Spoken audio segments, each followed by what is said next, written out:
Good evening, everyone. Welcome to BRAP. It is Wednesday, August the 13th. Sorry we had a late start here. We have a returning guest. It's actually been a couple years since we've had him on. We have Porter Rock 77 with us, and we got into a conversation about healthcare and I don't know if I want to mention the other medical procedure, but anyhow, Porter Rock, welcome back to BRAP, sir. It's been too long. Yeah, it's been a really, really long time. I think maybe even over a year. So it's good to be back. Yeah, no, it's great to have you back, especially because of a lot of the dialogue going around. And for those, the obvious topic here is from exclusives to ecosystems, PlayStation going full Xbox, and you and I have had some back and forth about some healthy debate about the potential. What's the word I'm looking for here? Pivot, I guess. PlayStation. I remember. Just the changes in the industry. Yeah. I remember the last time I was here. Oh my God. The last time I was here, PlayStation had exclusives. That was the last time. Yeah. That was the last time. PlayStation had exclusives. They had exclusives. Now I remember. There was no games on Xbox that were PlayStation. That's it. There was nothing nowhere anywhere. It was just on PlayStation. That's it. You had to get a PlayStation if you wanted to play a particular game. Yeah, exactly. So no, but it's good to have you back, and definitely want to get your perspective on because there is a lot of conversation about what PlayStation may or may not be doing in terms of its multi-platform strategy. And then also I know you're someone who's invested in the PlayStation ecosystem. So I also want to get your perspective as a PlayStation consumer. Like if they do these things, if they go the route of the Xbox, kind of your thoughts and how you think that might have impact your experience within the PlayStation ecosystem. Before we get to that though, I do want to welcome back. He took a long walkabout, but he's back. We have with us Game Logic. What's going on, Game Logic? Nothing much, man. Nothing much. In the chat, as always. What's that? It says great to have you back. Oh, thanks, man. In the chat, as always, if my mic is too loud or too soft, let me know. BRAP, I do have one thing I wanted to say to you as a man while we're live on air. Yes. So I went on this walkabout, was wringing my hands, twisting my mind about content creation and messaging and like what I wanted to do, things like that. Other people I wanted to look at collaborating with, and is a bit raspy.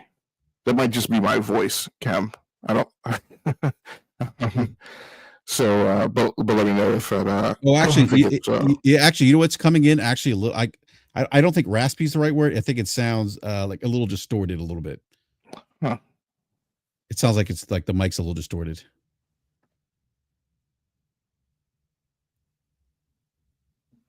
Yeah, let me say this one thing, and then I may mess with it and see if I can get it fixed. Okay. So one thing I wanted to mention to you is that we obviously talk to a lot of different people. We have a lot of different interactions with people. We're in like a circle of acquaintances who talk about gaming, kind of every single day. And one thing that I've learned is, when you socialize with different groups, and you guys will have agreements and disagreements, and at those points where those disagreements kind of cross boundaries, that, and there's nothing else in the relationship there, right? There's no friendship. There's nothing but games. The relationships kind of start to break down. So one thing I think that people don't know about like this show and us is like BRAP and I talk like literally almost every single day. Like it's actually like really rare that we don't talk. Yeah. And we talk obviously about games a lot. But we also talk a lot about, we've talked about marriages, kids, kids in sports, church, politics, the economy, tires, phones, tires. Yeah. Yep. So, the main reason I'm back is, I needed to spend some time kind of doing that walkabout, like I said, but I also, recognize that, it was kind of funny while I was out on my walkabout, somebody mentioned to me that was kind of crazy to them, the number of podcasts that there are, where like the only thing that the hosts have in common is gaming. Like they're not friends. They just ran into each other like online one day on Twitter and said, "Oh, let's podcast." And so it kind of made me think about like our relationship and how it's like different, right, than so many podcast hosts. But I just want to let you know that man to man here on air in public, out for everyone to see, and make sure that the audience kind of knew about that before I proceed to get messy, because it's going to be a lot messier than it used to be when I was here. I have lost my patience and tolerance for a lot of the foolishness. Yeah. I mean, you and I've talked about this behind the scenes. I get it. And I even shared the experience I had with the late great Optimus Code. And he went through the same thing. He's just like, look, he tried to, and I think like you, and we've talked about this, I think like you, he was trying to give people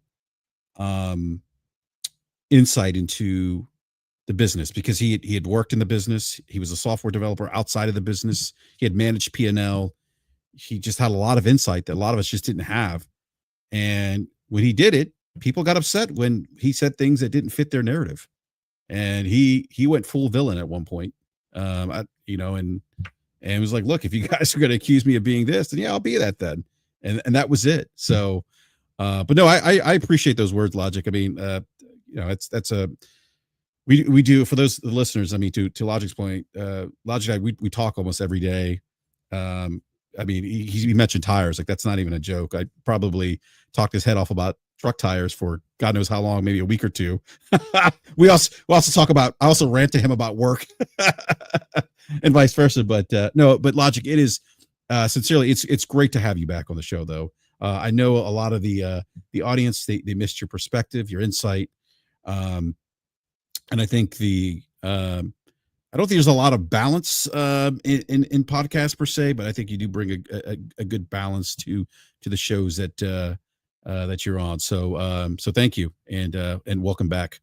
But to your point, I guess the audience has been warned. So, but anyhow, I see Optimus Code is the only Pegasus around. Yeah, what was that thing that Code did? I forgot what it was. Do you remember that, Porter Rock?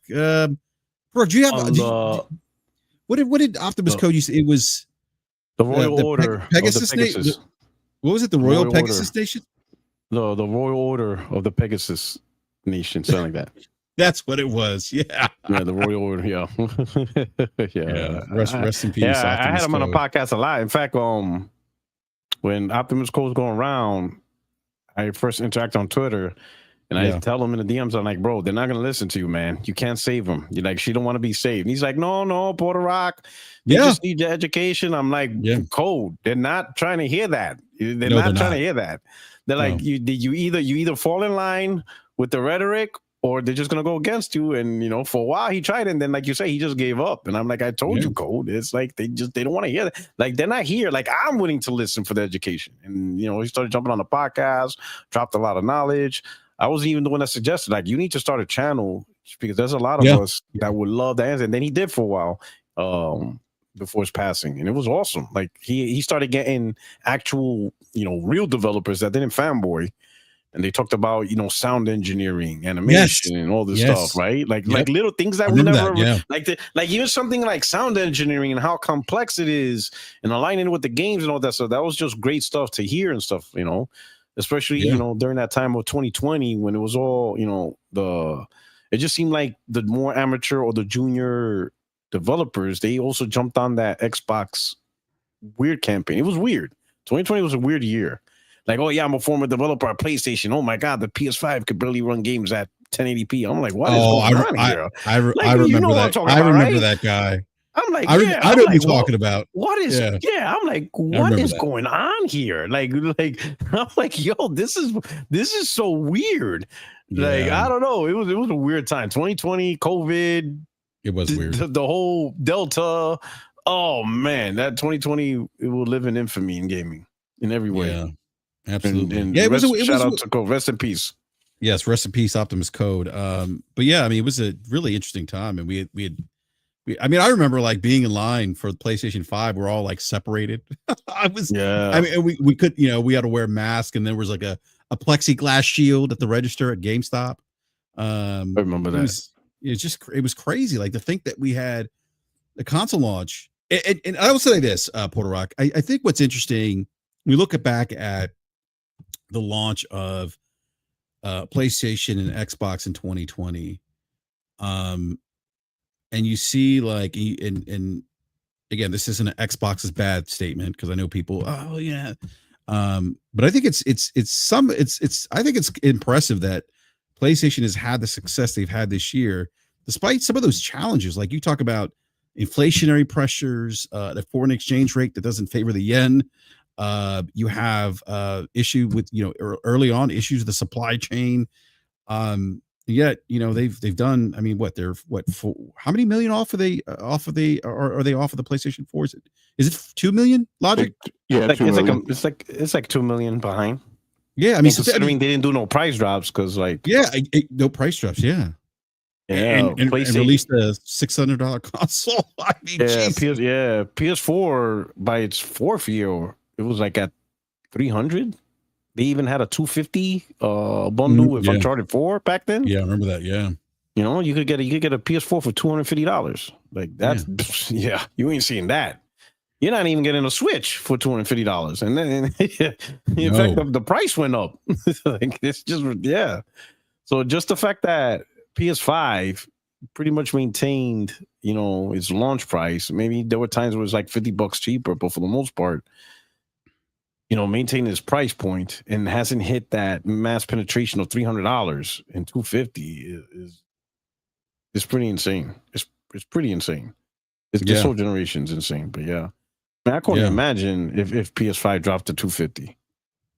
I mean, that would, probably would. I mean, but I think it speaks to, we haven't, I know we haven't had you on the show in a while, but we always talk about, one of the things Logic and I have discussed, on this show is that, the market is going to do what the market does. They're going to react. And I think that we can look at the market's reaction to PlayStation 5, despite no price decrease, despite, inflationary pressures, COVID, them releasing a PlayStation 5 Pro at $600, which everyone was like, holy shit, what are they doing? The success of the Portal, the DualSense Edge being, at one point it was a top selling peripheral, an MPD for I forget for how long. I think it was for consistent months or something. But I think that we look at that and we see that the market's responded positively despite no price decrease. I mean, I think Porter, do you think that says something about the PlayStation brand and just and how consumers feel about that brand? I mean, to be honest, the ones who started it first was Nintendo, right? The Switch never got a price drop, right? In fact, the Switch 1 is now even more expensive, and the new console's out. So this is the first time I've ever seen the old console get a price increase when the replacement is already in stores. So Switch maintained its $300 price point. OLED, they launched it at $350, and it remained $350. The Switch Lite was what, $200, and it remained $200. Yeah. So Nintendo never dropped the price. PS5, I think it just goes. I think it's for the most part the market conditions, right? Sony raised its price first on some consoles in other regions of the world and whatever. They did, yeah. They did, right? And there wasn't too much blowback. I think it's just.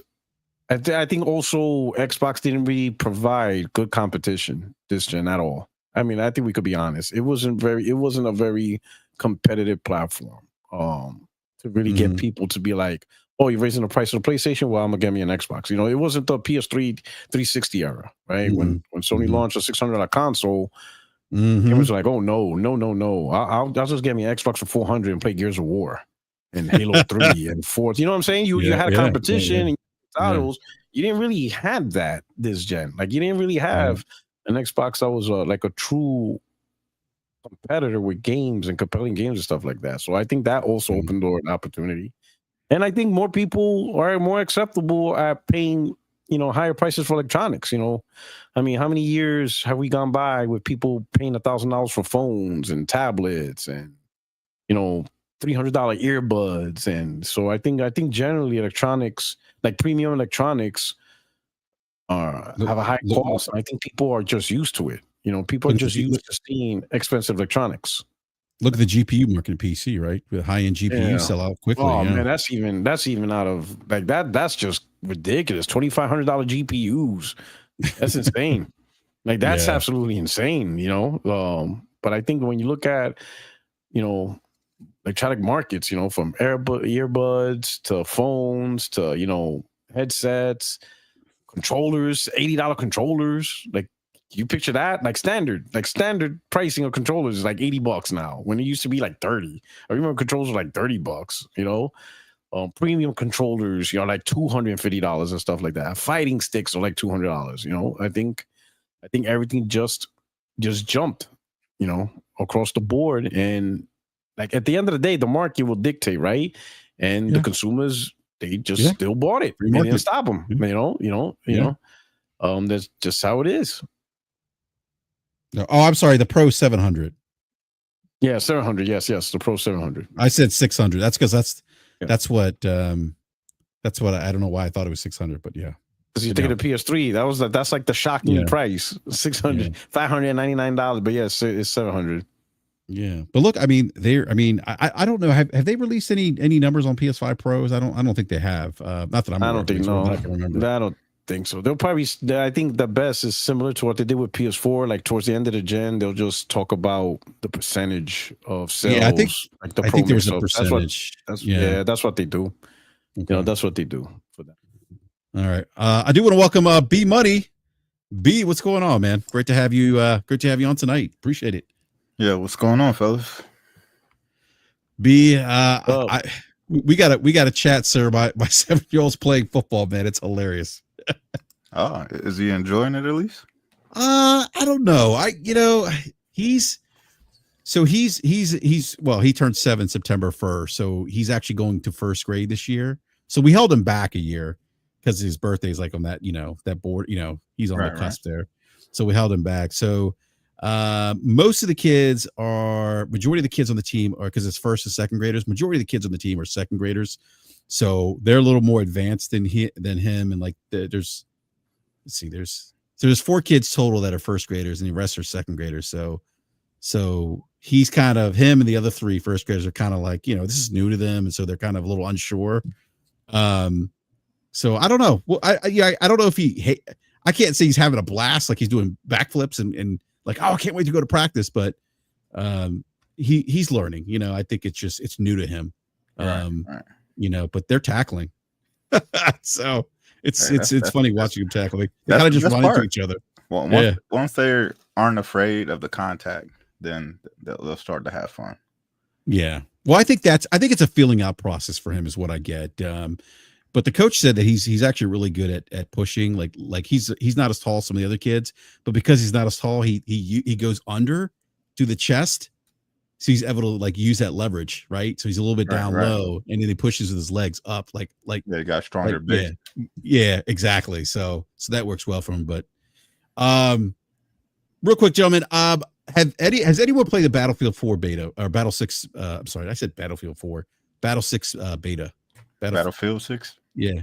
I did. Come on now. I know you did, B, and I'm glad you're here because I played a little bit of it, and I said this to Logic the other day. I said, Logic, I played a couple games of domination. It feels more like Battlefield. I may not be the target demo for this game anymore, but I did forget that my favorite mode on Battlefield is Rush, and Rush is going to be part of the second weekend of the beta, or the second beta weekend, which I think is this weekend, right, B? It starts tomorrow, actually.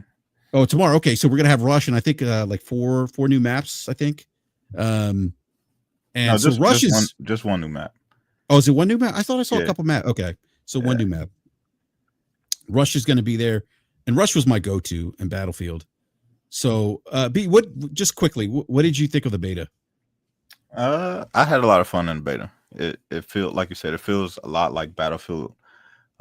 It's getting back to its core. So if you've played Battlefield 3, it plays a lot like Battlefield 3. It has like the same movement speed, and the quickness of the game is a lot like Battlefield 3.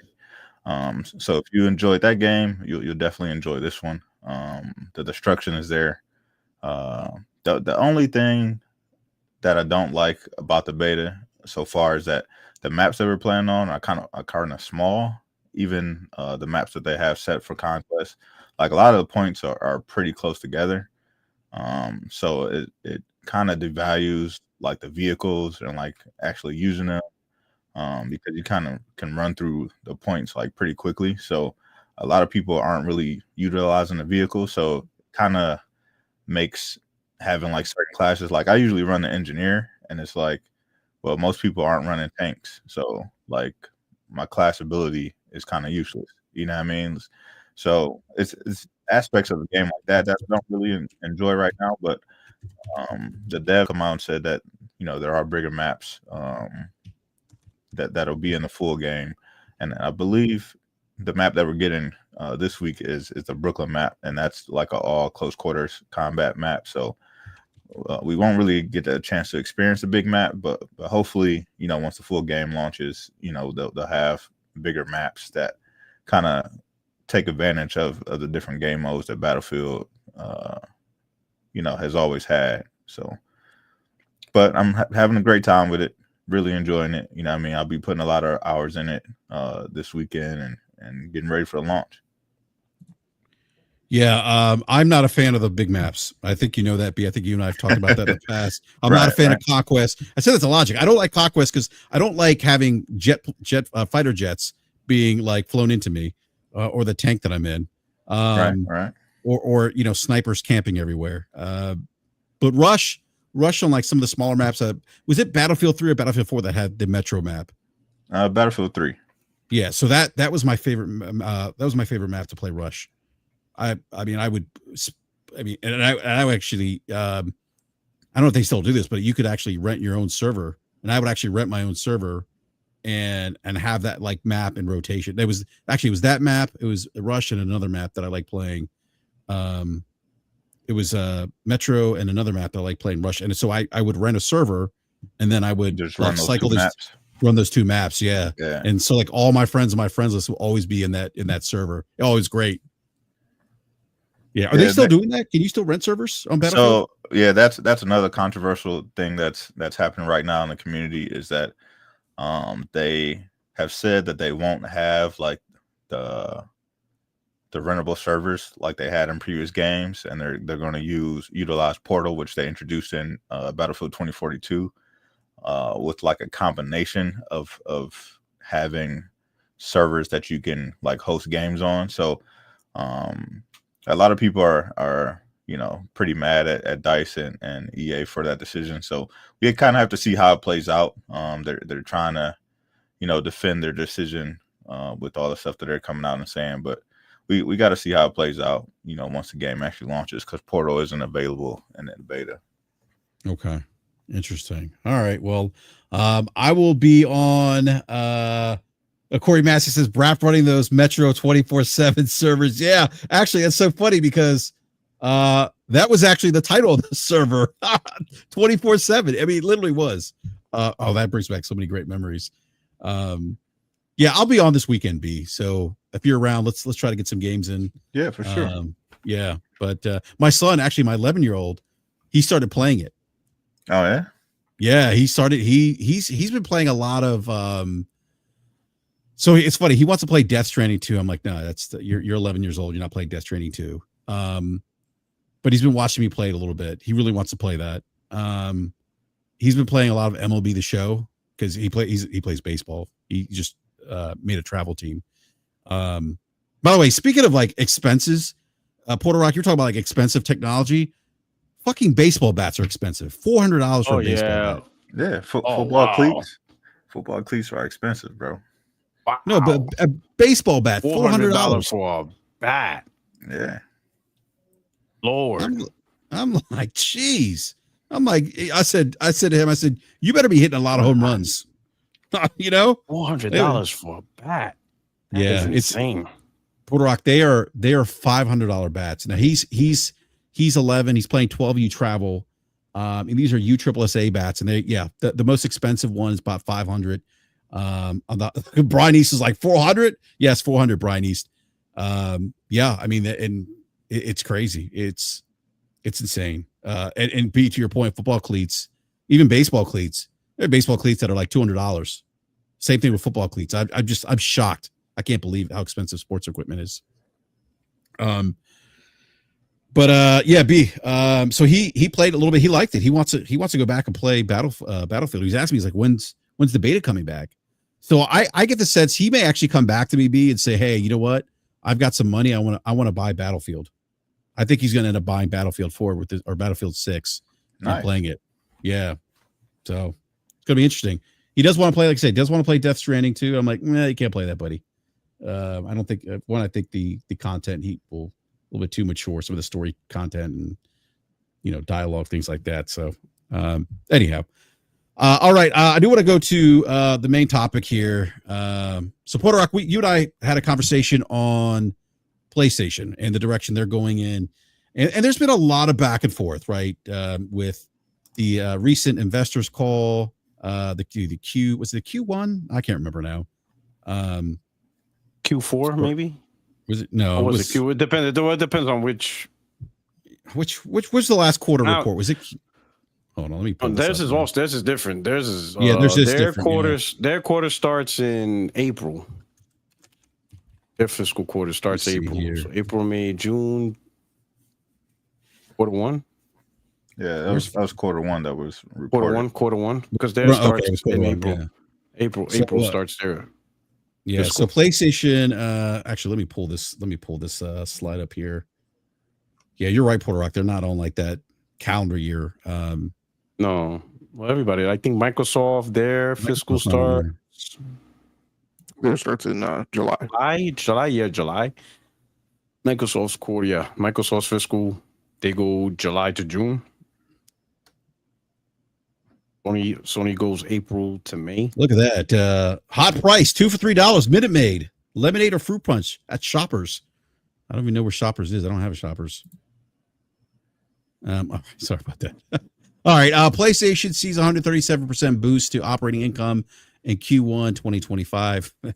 All right. And so out of that, Porter Rock was born, and I'm going to just quickly elaborate on how this came about. But basically, there was one of the SVPs for Sony talked about hardware and expanding ecosystems, things like that within Sony. And so a lot of people have interpreted that as, okay, this is them putting their games on rival platforms like Xbox, and even maybe Nintendo in the future, and maybe following the path of Xbox. So Porter Rock, if I understand correct, I think you believe that that's the case, that this is the route they're going, correct? I think they're already on that route. Nah, I'm not so much about route of Xbox, because Xbox, I think they're going more with Windows PC, so that's strategy. But they're already on the path. They already are a multi-platform developer, so they're already there. It's just now a question of how much more, like how much is this idea and concept going to expand, right? Originally when this first started, you got to think 5 years ago, it was just Horizon Zero Dawn, and launched in August of 2020. And that was it. And then at the time, they talked about trying to entice PC gamers and, yada, yada, yada. Don't take this as more games or all games going to PC, because that was just a special consideration. And now you fast forward 5 years later, they have an entire strategy built on multiple platforms, which is their live service. They have a very in-depth first-party tempo, single-player strategy with PC that includes a combination of timed or day and date, depending on the games and stuff like that, right? Like we saw Lost Soul Aside's day and date on PC. Then other games were like timed exclusives. Even their fighting strategy with Evo included PC. The Tokon Souls, that's day and date on PC. And they have little things, right? They acquired Bungie, right? Obviously, they spent $3.6 billion on a developer that they knew they would take over their multi-platform strategy, right? Because they wanted to keep making games for Xbox and PC and other platforms. And Sony was okay with it. Like, yeah, we're gonna double down, give you $3.6 billion, and we'll be responsible for publishing current and future games on Xbox and whatever platform you want. Then they included Helldivers, which was their own decision to get that on. And then they have smaller strategies, like you saw with Nintendo, they got with Lego, and they made Guerrilla was part of the development to get Lego Horizons on Switch. Yeah, the licensing of Horizon. Yeah. No, but not just that. Guerrilla actually helped develop the game. Mm-hmm. They were all about it. You also got smaller strategies, like they're working with Bandai Namco to get PlayStation IPs on Switch, Patapon, the small IPs. Mm-hmm. Patapon and Everybody Loves Golf or Hot Shot Golf, whatever the name of it is, right? So Sony clearly has a multi-platform strategy. That's not even that's not even like are they going multi-platform? No, they're already there. I think now the conversation is how much more, like what's further, like how much more are they willing to push? And I think given the environment, given the new normal of gaming, such as not having a competitor in the console space anymore, I think they're willing. I think Totoki is willing and wants more games to go on more platforms to make more money off, from first party production. So that's why I say I think games like Horizon Zero Dawn, Spider-Man 2018, God of War, The Last of Us, will be pushed on more platforms because it's just more money. I think the environment where Sony needs exclusives to sell PlayStations, I don't think we're in that environment no more. Because I'm trying to figure out who is that platform that Sony has to worry about, where somebody could go, I'm not gonna get a PlayStation, I'm gonna get a disc, because I think the closest will probably be Switch. But if anybody buys a Switch over a PlayStation, it's clearly because of Nintendo first party. So there's nothing PlayStation can do about that. So you still don't consider Xbox like a potential alternative then for someone? I think that's done. I think that's done. Even though they're coming out with the console next gen. I mean, they are putting out a box next generation. In my opinion, and this is going to be interesting to what box they come out, but I think that box is more PC than it is console. And what I mean by that is it's kind of like how Asus has their Nook, the Nook. They have a line of.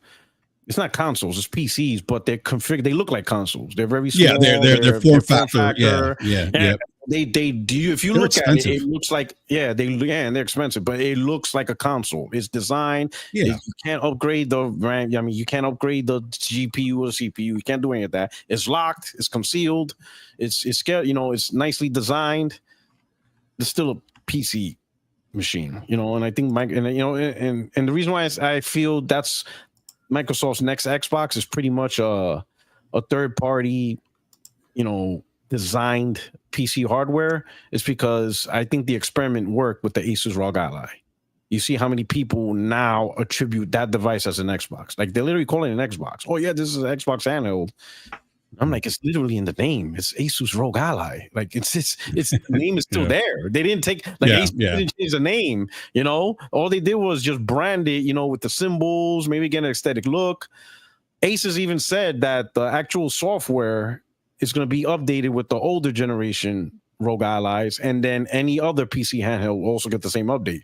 So the Lenovo Legion Go that's currently out, the MSI Claw, those are getting the same update as the Xbox ROG Ally, but the marketing worked. Like, people are looking at it as an Xbox without realizing it's really Asus ROG Ally. But and some people even be like, "Oh, you're just splitting hairs, Puerto Rico." I'm like, no, there's no hairs to split. It's literally an Asus ROG Ally. That's literally what it is.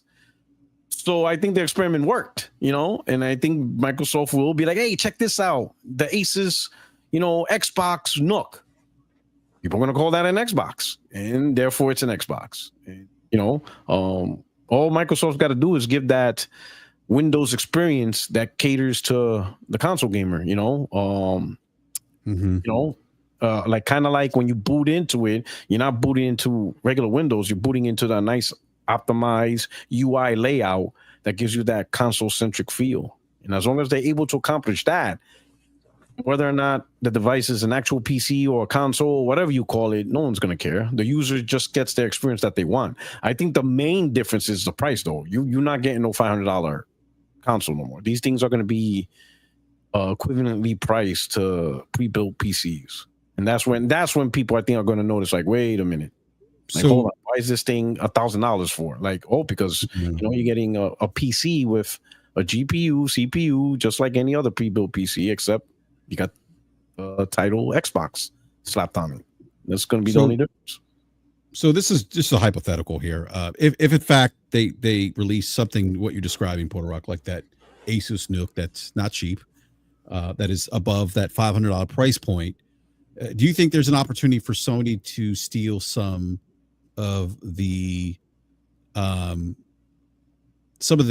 consumer that's on Xbox, right? That may say, oh shit, like that's $500 is my limit.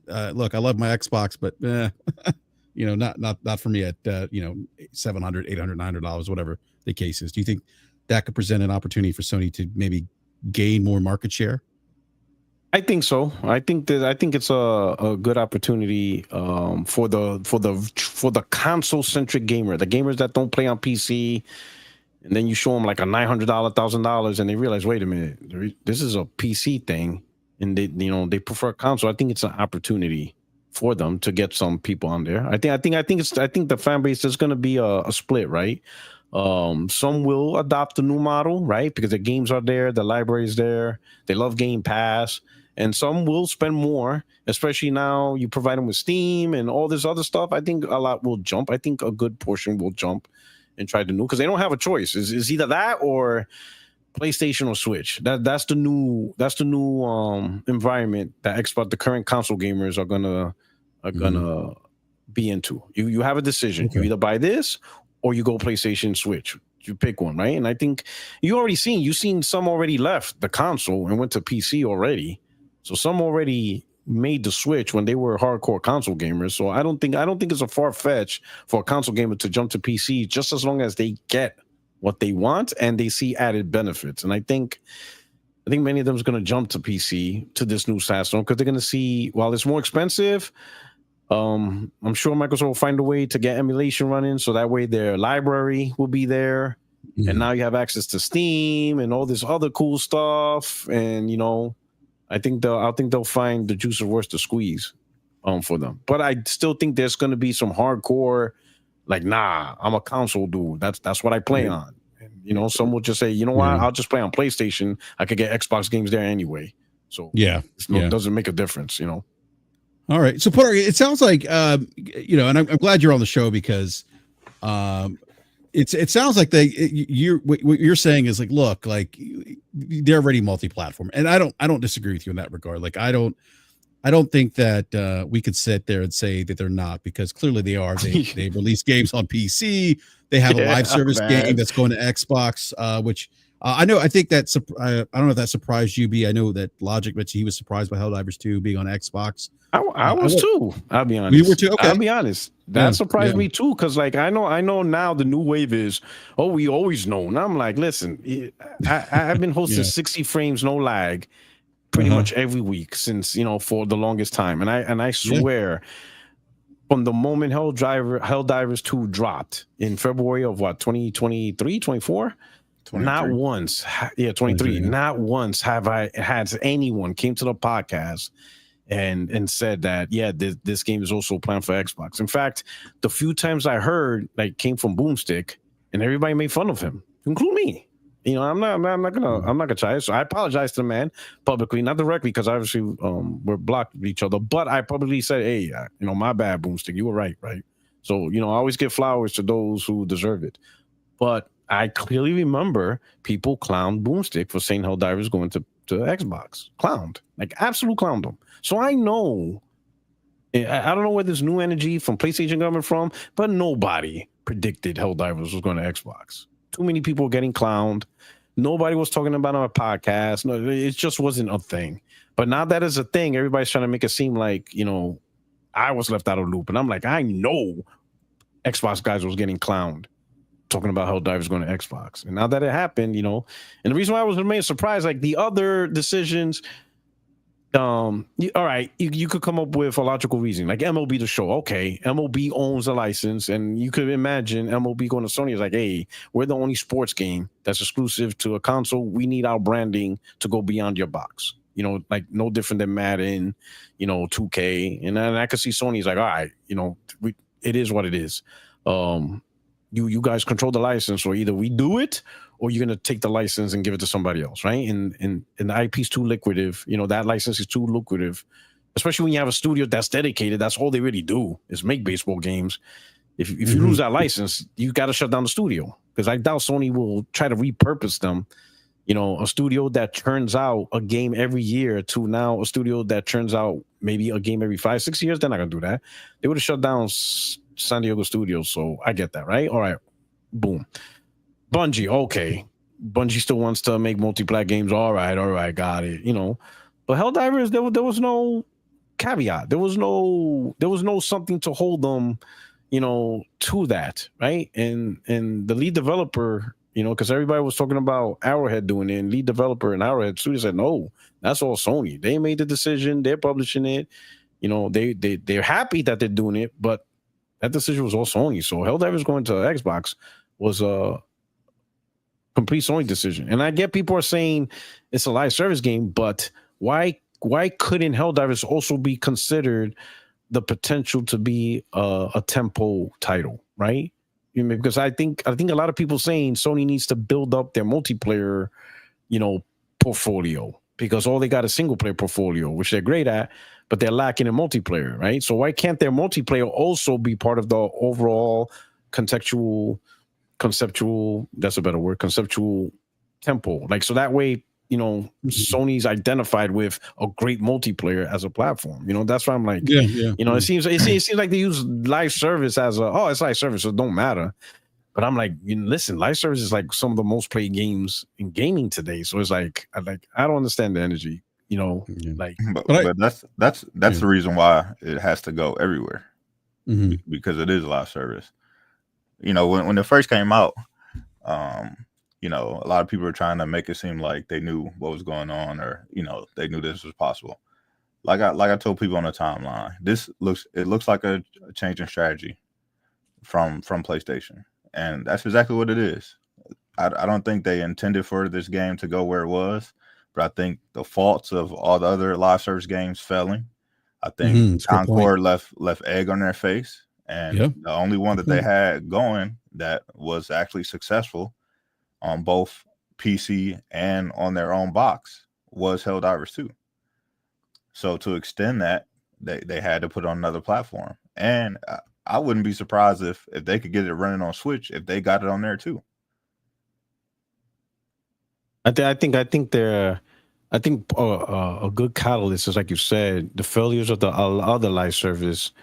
This game has to make up for that somewhere. But I don't see Totoki just taking L's just to take L's. He's not going to accept revenue loss as, okay, it's just a consequence. I think mitigation strategies has to be in place, and if putting Helldivers helps mitigate some of that loss from Concord, from the console projects, then he's going to do it, right? But with that same logic, and this is why I say, like I think single player games are going to go, because then, like everybody says, all right, live service games benefit from being on more platforms, but for me, any game benefits from being on more platforms. Like, that's not an exclusive feature or an exclusive requirement for live service game. Any game benefits from being put on more platforms. And if you have a popular game and now you extend that game out to another platform, it's going to sell. Just like, the PC version. The key word is popular, because there's games that are on the platform that come from first party studios, and those games flop on every platform. You know what I mean? So it's like, if you have a popular game, you could consider moving it to other platforms. But as like I've been talking on the timeline, we get so many games now that most of these games aren't really successful. We can look at Capcom and say that they've had all these great years. Those games released on every platform, and they sell 3 million, 4 million copies. And if we looked at a game that's only on PlayStation and it sells 3 million copies, people look at that as a failure. But a game that's on every platform that sells 3 million copies, we have them parade in the street. Yeah, I agree. But I think Sony has the popular games, right? Horizon, God of War, Spider-Man, definitely Spider-Man, right? Gran Turismo 7. Like, we're talking about a few games. Like, do I think Ratchet and Clank might be big on Xbox? Probably not. Returnal, maybe not. But there's a few IPs, especially like the IPs are pretty much dormant, right? Like, you're not going to get no more sales. Like Zero Dawn is done. You're not selling that game no more. There's no one else to sell to on PlayStation and PC, right? So you have a whole new audience on Xbox and maybe even Switch 2. Give that a stance. And like Yoshida, he described the PC strategy as print money. So when people use that term, like, oh, it prints money, that means they're making, they're happy with the amount of revenue they're getting. But if you look at the actual sales of the game, like Spider-Man 2 is like 1.5 million on PC. So clearly, like, I'm thinking the amount of money to invest for the port versus what they get back, it's probably not a lot of money to port games. It's probably not a lot at all. So 1.5 million is a lot. It's a huge profit margin given what they cost to get the game over there. So I think the porting cost is not expensive at all, which is why it's worth it. You don't need 5, 6, 7 million sales. 1 million, 1.5, maybe 2 million. And they're eating and they're happy. And I think like some of these older games, like Horizon Zero Dawn, that's the reason why I'm using the same logic when the first 4 happened when Xbox. I remember I was on Crossfire. I think BRAP, you were there. Were you there when me and D had that argument?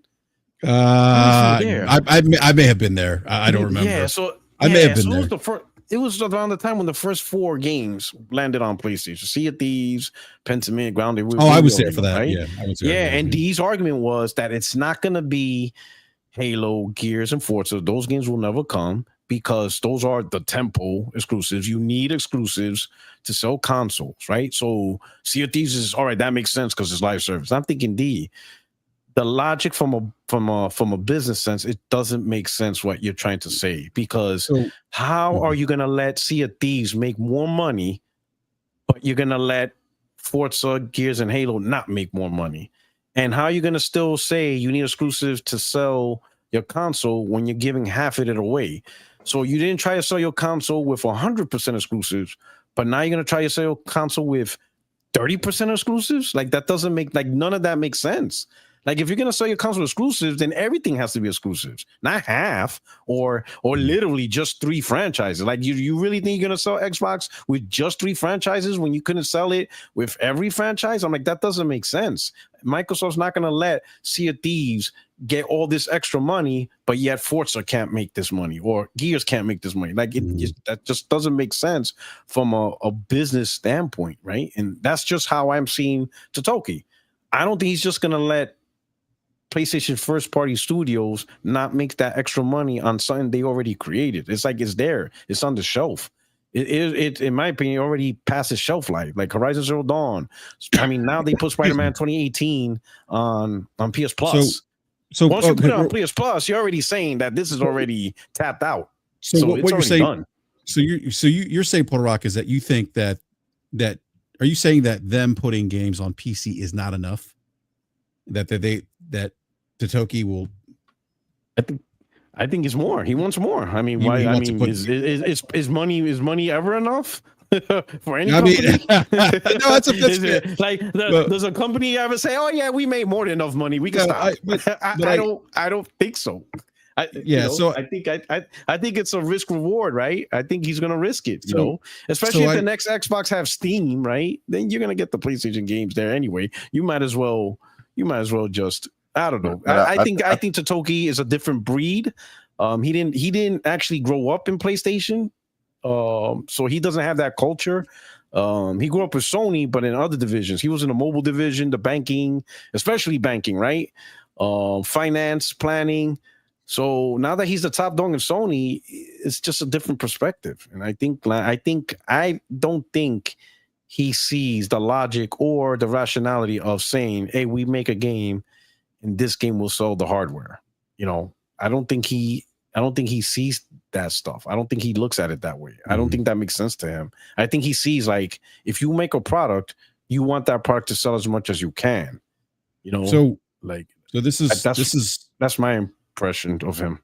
Yeah, so this is where, and I've heard this argument from others too, and this is where I disagree with them. Like PC, I get that. They don't look at that as a rival platform. The economics of live service games makes sense to me. I wouldn't have predicted, and when Helldivers 2 came out, I was like, oh yeah, this thing's definitely coming to Xbox. But I can't say that I'm surprised either, just because of the economics around live service games. I think B brought up a great point. Like, well, we have these other cancellations of live service games.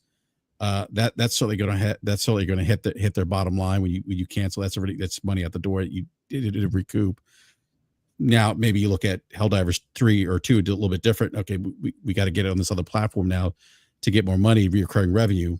But I do think though there, and I've made this argument quite a bit the last couple of weeks, that it isn't just about. Like I would agree, the old model, right? That hardware, like if the old models were just selling hardware, right? You use software to sell hardware. I mean, to an extent, that's still part of it, right? But the ecosystem is much bigger than that now. The ecosystem now includes not just selling the hardware, right? But the introduction, I think the introduction of the digital storefront changed things for consoles, right? Consoles are now entertainment hubs. They're these living ecosystems, right? So my argument's been PlayStation with their tentpole games and like the God of Wars, The Last of Us, what else? Spider-Man. Those are games that Sony's recognized for. Sony's brand in the market is we're going to give you these high-end experiences that you can only get on PlayStation. You want these premium gaming AAA experiences. This is where you come. If you want premium hardware with games that are tailored to taking advantage of the hardware, this is where you go. And I've made this argument. It's very Apple-esque in a way. And again, I don't disagree with you, Puerto Rock. I think it's clear they have torn down that traditional wall garden a bit. But I also think they're being very strategic in terms of what games they put on what platforms. So I think, and I've argued that for them, they may not see value in that $70 sale on, let's say, Xbox as an example, right?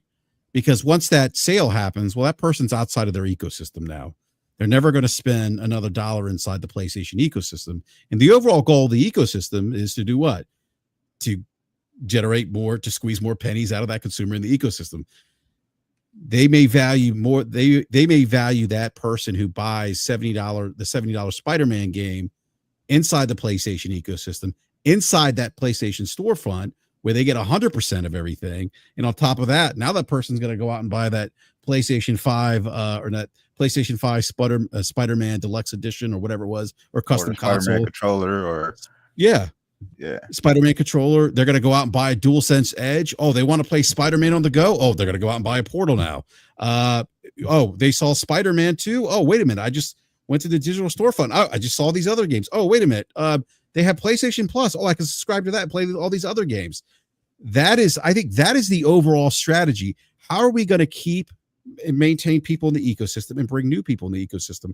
And I think that's why they see more value in doing that, because they'll get more money than that one-off $70 sale with a consumer that's outside their ecosystem, will never spend another dime inside the PlayStation ecosystem. So that's kind of what I've been arguing. There's a little more to it, but I do want to open up to be money and logic. Gentlemen, please feel free to chime in. Let us know, let the listeners know kind of your thoughts on, what you think PlayStation's shift in strategy might be moving forward. Yeah, I mean, I kind of agree with what you're saying. I think they kind of understand that they can't play the same game that Microsoft is playing.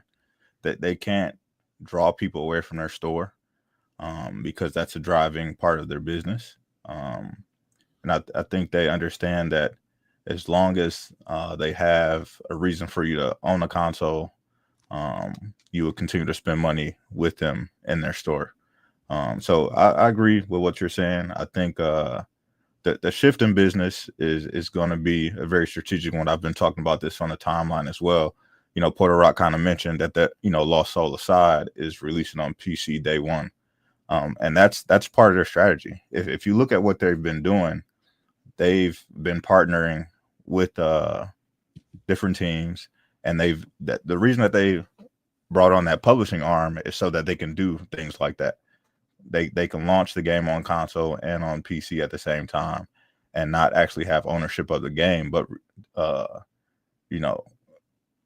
gather in those publishing dollars by having it on multiple platforms. And then they just announced that they are actually publishing 3 more China Hero games that will be under the publishing arm. And if you kind of understand what they've been looking at with those Chinese games, Black Myth Wukong was one of the biggest games. It sold 20 million copies, but it did well for their console, but they had no relationship with it. So they're looking to capitalize on something similar to that, and that's why they've been going after those China Hero games, and that's why they are going to be publishing them across multiple platforms, and doing that throughout the industry with a lot of games that they've been partnering with. That's one of the big ways that they're going to bring in more money, is by using that publishing arm and using it across multiple devices. So they will be multi-platform, but it won't be in the way that most people think. It's not going to be these their tempo franchises. It's going to be with games that they partner with other studios with. That's a great point, B Money, because that's kind of the point that I've been arguing too. It's not multi-plat in the way people think it is. I think people conflate what Sony's doing with Xbox is doing. We got to remember PlayStation is about maybe half of their revenue for Sony overall. What's that? The PlayStation business. Oh yeah. I forget maybe it's 40. Oh God, I got to look at the I think it's like again. 47 or 48%, something like that. Yeah. And the other thing too, it's true you bring up the China Hero project, because something else I talked about. People talked about, well, AAA game development is expensive. This is why they need to bring in more platforms. I mean, there's ways to address some of those rising costs in development outside of going multi-plat. I do find it interesting. People only point to multi-plat, which I think it's by the way, I think this is that narrative is I think that's a manufactured narrative, by the way. The multi-plats everywhere, that whole thing, that exclusives are bad somehow now in gaming or don't matter. But with the Chinese market, if I think about the China Hero project in particular, I think that is Sony's way to be money. Let me know what you think. I think it's their way to get their foot into that market, because the Chinese market actually presents another opportunity of growth for the PlayStation 5 or future PlayStation consoles. I did read something about the Chinese gaming console market. It's projected to reach about 6 billion in 2033, about a combined annual growth rate about 4% between now and 2033. So that could be I know that Sony's making those investments, and I don't think there's but they realize that most of the players that are in gaming in China are playing on PC, and that's why they are publishing, taking the publishing rights, for those games that will be published there. Mm-hmm. That they understand the business. Yeah. Logic, what about you? What are your thoughts about their strategy and bringing more games to other platforms? I talked a lot about this. You seem to think that that it's not just about bringing more games to different platforms. It's actually about bringing the storefront to different platforms. Yeah, I mean, it's a nascent theory. I haven't really worked it out entirely all the way, but I think you go back 10, 12 years ago, right? We really talked about the gaming business at that point as a hardware and software business. And then things started going large scale digital. But then we also started mixing in services like Game Pass, and we started talking about it in terms of hardware, software, and services. But recently, as I've been thinking about this, I've been thinking that I think we've gotten to a point of complexity where that decomposition needs to be broken down a little bit more, when Porter Rock, talks about where Xbox is talking about going, which I agree. It looks like they're swimming upstream. I think on this show I talked about how we used to have this slice of competitive category where we had like the TI 99, the Atari Amiga, the Coleco Atom, VIC 20, Commodore 64. We had this sub segment of the console/PC market, or really kind of a hybrid between the two, that were more expensive than consoles but less expensive than full-blown PCs. And so it seems like Xbox is kind of going in that direction. And so at this point, I feel like we probably should break down the difference between console and peripherals, because you may be entering a stage here where for Xbox, their business is not just driven by console sales, because they won't be selling those, but they might still be selling peripherals. But then the other key component, I think, that has become very differentiated from all of that stuff is the digital storefront and how that drives your business. When you look at the revenue that's reported by Xbox's gaming division on their earnings reports, and the G&S segment, the gaming and network services segment for PlayStation, for both of them, the revenue that they report is the total aggregate revenue of sell-through in their digital storefront, right? So it doesn't take off the 70% payout that they give to the publisher. That comes out when they do the calculation to figure out operating income or net profit, right? They count that as cost of goods sold. But when they report that revenue number, because that is what normals jump at, that revenue number they pack with everything they sell through the storefront. So I think in the future, either or now, or here in the near future, it's really that digital storefront, and how do you get people to drive to your digital storefront to make their purchases? Colin Moriarty on Sacred Symbols mentioned that it's kind of shocking. I think they did an expanded investor information presentation, but that showed that like 53% of the PlayStation revenue comes from, I think, the live service games or top 10 games or something. But none of those games are games that are, what's that? 10 games that they don't own. Right, exactly. None of those games are games that PlayStation publishes.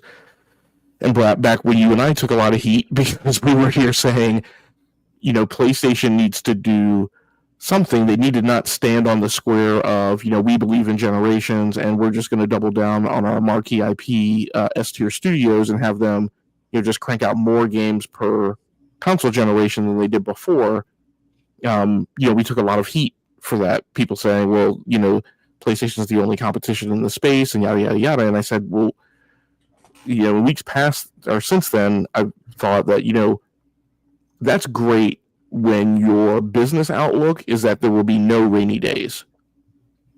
But in general, most people running businesses, particularly people making six-figure salaries multiple times over, that's not the way they do their projections, right? That's not the way they do their planning. They don't go off this assumption that everything is happy path and there will be no rainy days. They bolster the business for rainy days. And in fact, with PlayStation where they are right now, one of the things that has benefited them, and I don't know that it was like part of a grand plan, was that their resilience is tightly coupled and founded on their player base, right? They just have the largest player base, so they can do things like they can weather a Concord, they can weather adversity in the market, they can weather economic problems, they can weather tariffs. But those types of things may not be the arrows that are in their quiver, right, forever. And so the better planning is for them to plan for an expectation of rainy days. And so, having things in your portfolio that you own and not having them being dependent upon other vendors who can at any moment, right, at the drop of a hat, have a conniption or an epiphany and just decide that they're going to do something different, that they're not going to be as preferential to you as they used to be. Those things are the things that, it behooves them to plan for resilience.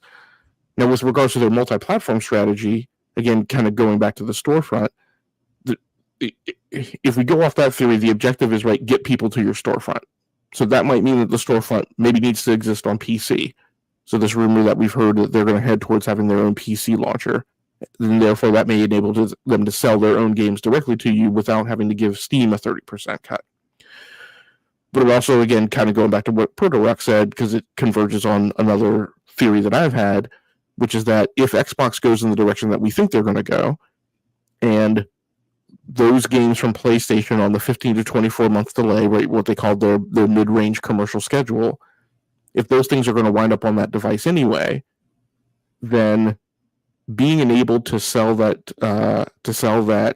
title through the Xbox store, where there's an 88-12 revenue share split versus Steam's 70-30 revenue share split, is probably a good thing for them too.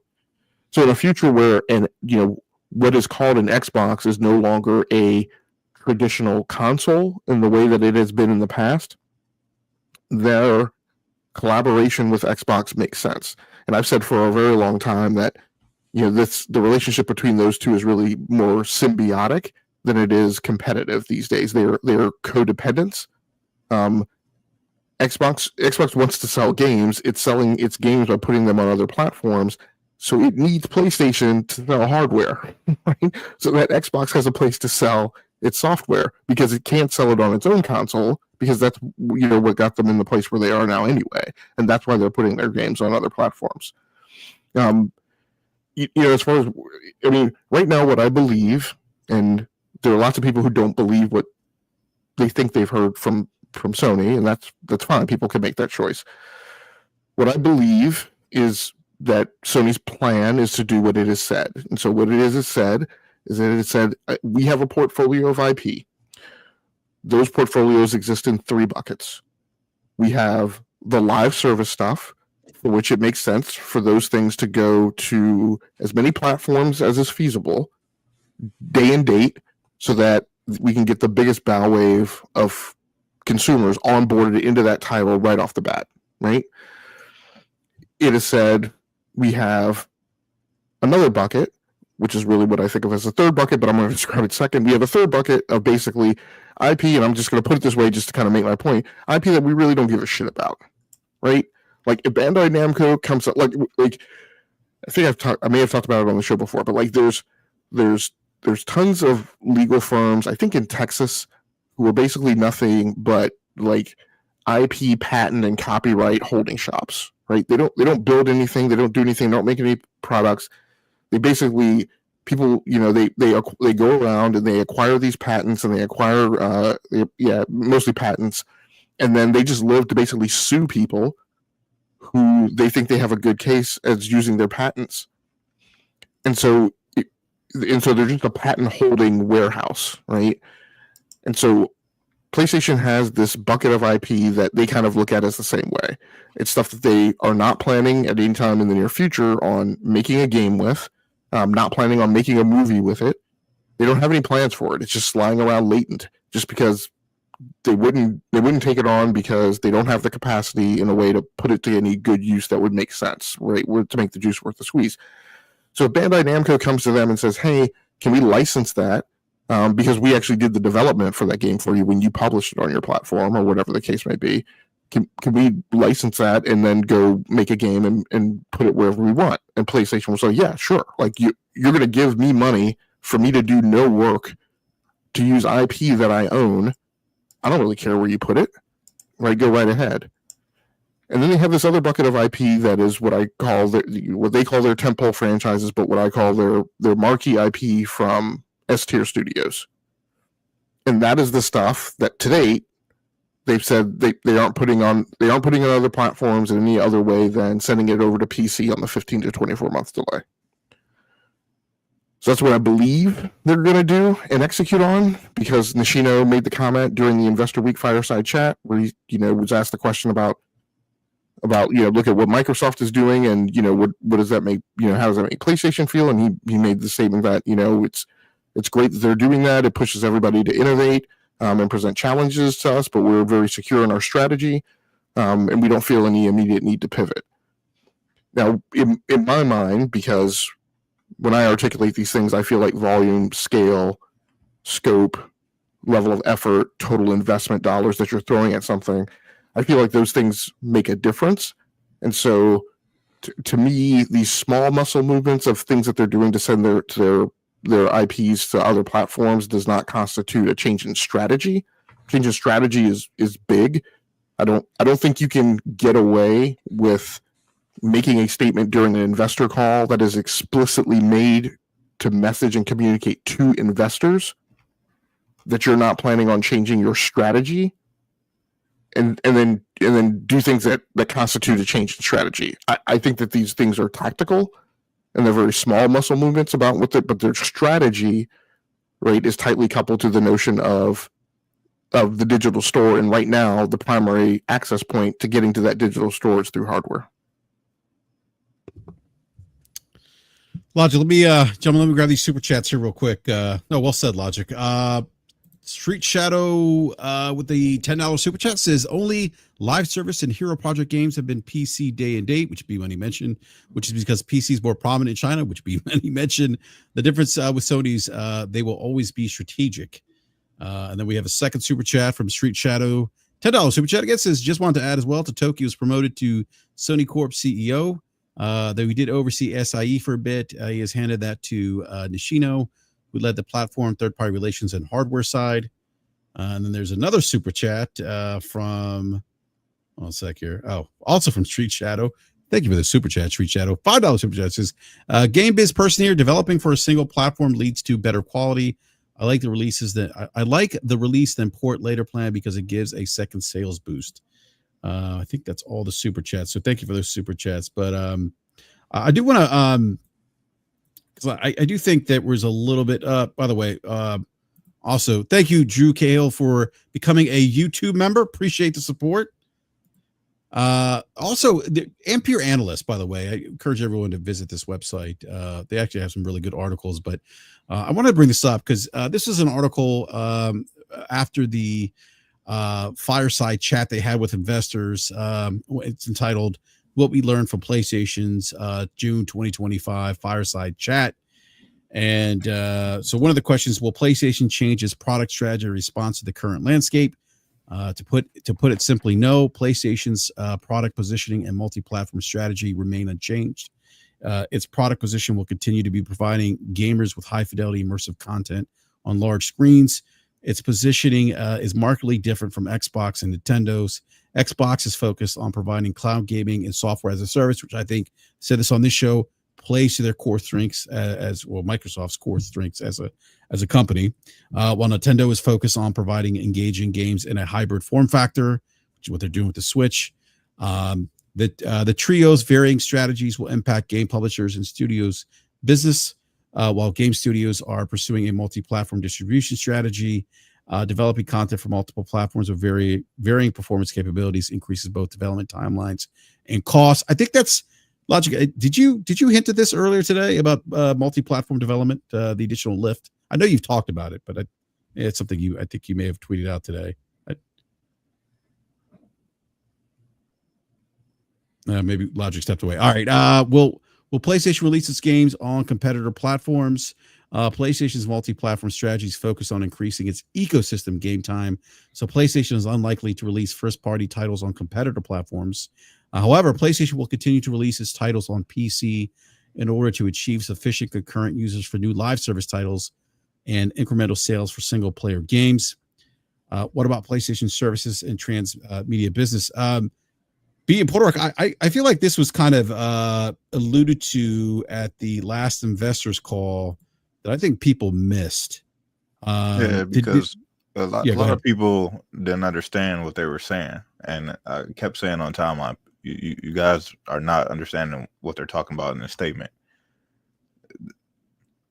They're going to grow the business off a platform because I believe it was Totoki who talked about how they don't have enough IP and that they want to grow IP, and the way that they do it, they want their brands to be like brands like Ninja Turtles or brands like Power Rangers or brands like, I don't know, anything that's a worldwide brand. And the way for them to do that is to expand across TVs, movies, expand the business in the areas that they do things well. So that's why PlayStation Productions has been such a big thing, and they're moving into anime, and they want to use those brands across multiple platforms, not just to move their games across multiple platforms. So a lot of people took that statement and was reading it the wrong way and didn't have the full statement.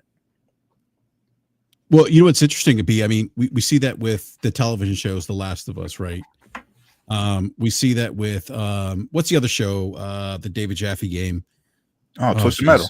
Twisted Metal, yes. There's season 2 of Twisted Metal's actually out right now. Which I need to get to. I haven't watched it yet. Yeah. I mean, the first one, I wasn't when they first announced Twisted Metal, the television adaptation of the game, I was kind of like, I don't know how this is going to work. But I got to say, like, I was really surprised by how much I really liked season 1. I was like, oh, this is actually pretty good. And then The Last of Us is, I think, a great television show on HBO. But they talk about leveraging those IPs, leveraging, I think, music, film, television, games. They want to leverage all of that, right? And I forget what else I said. Logic, you had pointed out about their use of hardware, leveraging technology, the hardware. I forget. I can't recall what you said. This was a while ago. I think maybe some of that tied into what they were saying too. I don't know if you're back, Logic. If you are, maybe you can kind of speak to that. But yeah. So a couple of years ago, when they did the Investor Week call, or the Investor Week presentation, the overall corporate presentation, they went a lot into how they wanted to, first of all, take some of their gaming technology and use that to enable production within movie studios. That there was this whole kind of creative vector segment that they talked about. They talked about things like enabling, you on your camera, right? Because one of their obvious, primary consumer electronics lines is the Sony Alpha cameras. Is enabling you to better power and accelerate your workflow, so that typically there's this workflow from you taking the photo, in a moment's time, getting that stored on digital media on the camera, taking that digital media out of the camera, putting it into a PC or a Mac, and then getting into your Adobe Photoshop workflow, right, or whatever creative applications you're going to use. There's been some acceleration of that as cameras have come to have to be Wi-Fi enabled, but it was a short piece in that segment where they talked about things like we want to utilize workflow accelerators so that you can start some of your pre-processing and some of your image changes on the camera, so that by the time you then slipstream it over to your workstation on a PC, that some of that work is already done. And at the time, I think this was the year where we were maybe first starting to hear about Pisser, and I had mentioned, I don't think there's been any veracity to my theory, but I had mentioned that it seems like everything that they're going through with Pisser, it would really surprise me if they were going to make that investment and lock it to solely being on the PlayStation. That it seemed to me that the things that they were saying in that segment about how they wanted to, move, use their technology to move in workflows. They also used to have a product, I think they still have it, but called Sony. I think it was called Vegas Studio, but it basically was a video studio. It was a consumer. Talking about Sony Vegas. Yes. And obviously they kind of lost that war right to Adobe, but it seemed like what they were hinting at was that they were going to potentially allow or license the use of Pisser, right, to either GPU vendors or maybe package it with as a driver package or whatever, or upscaling technology that might be installed in the executable along with Vegas, and allow those upscaling technologies and acceleration technologies to be used in creative works, right, rather than simply in hardware. And then you flash forward to this year, right, and there was a lot of discussion about them taking their business in the direction of creating technologies that allow people to create, not just to have created projects that are kind of given to people. So I think that's been a voice track for a couple of years of kind of directions that they were thinking about heading in with the business and leveraging some of the strengths that they've built in the gaming space. And then, BRAP, I did have to step away for a second, but I was listening. There was some other question you were asking me about multi-platform development. Yeah, I talked about the because in Ampere Analyst they talked about. Let me find this real quick. PlayStation. They said, however, PlayStation will continue to release its titles on PC in order to achieve sufficient concurrent users for new. No, that's not it. Where was this?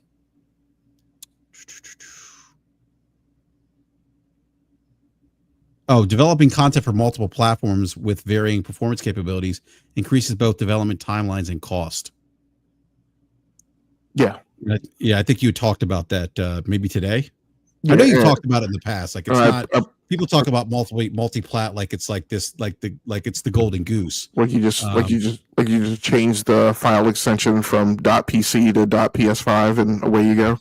Exactly. I think I made some smart ass tweet about it today. I was like, look, I mean, there's lots of discussions of like, it's not that hard. It doesn't take that much work. Microsoft has developed like this push button way to port games, and I'm like, so first of all, there's transcoding, right, or transcoding, or transcoding, or I forget what's the other term I'm looking for.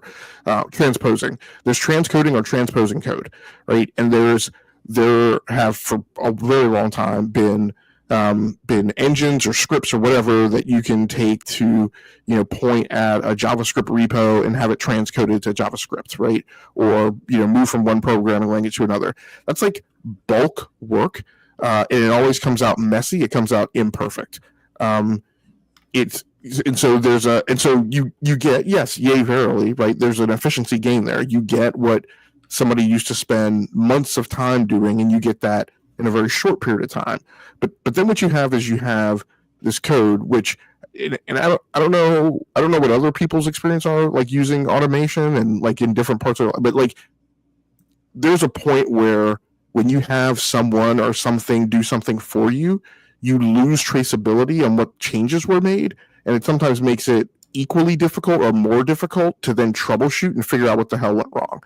Right. I mean, Rob, you and I going back to when we first met, right? This is one of the problems. This is one of the reasons why I told you I never bought pre-built PCs, because I knew I wanted to modify it. And when I get it, I have no idea how they put it together. Right. I don't know where they stuffed like the spare power cables. I don't know. And then, of course, then you flash forward a year from you and I having that meeting, and the CyberPower PC that I bought, they put bad thermal paste on it and it didn't fully cover the CPU, and the CPU was overheating. Right. So now I've got to pull the PC apart to do that root cause and figure out what the hell it is. Think about that in terms of code. So you have this code that's been transposed, right, via AutoMagic that you didn't have anything to do with, and you go to hit run and the code doesn't run, right? Or the code runs for some number of minutes and then throws up. A human being has to go in and pull that apart and figure that all out. And then you add hardware optimization, which we've known for years, and we've been telling people for years that's where a lot of the expense comes, right? It's often this phrase we use in software development where we say, what is it, like 20%, the last 20% of the work is what always requires 80% of the actual effort in the budget, right?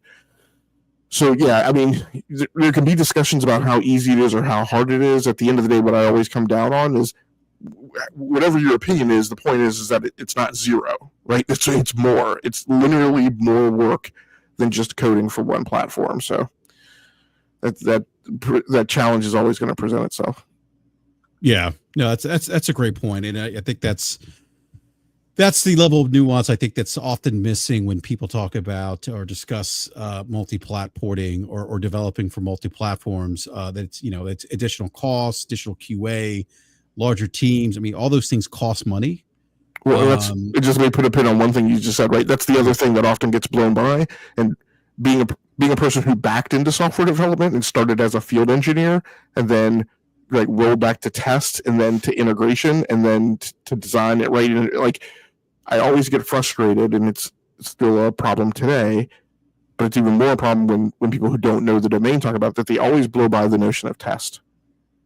Mm-hmm. right? I mean, for every small amount of code change you make, the amount of testing you have to do is frequently exponential. So, again, porting significantly increases what that test footprint looks like, and keeping all that stuff aligned, right, and in configuration management and the same and in sync.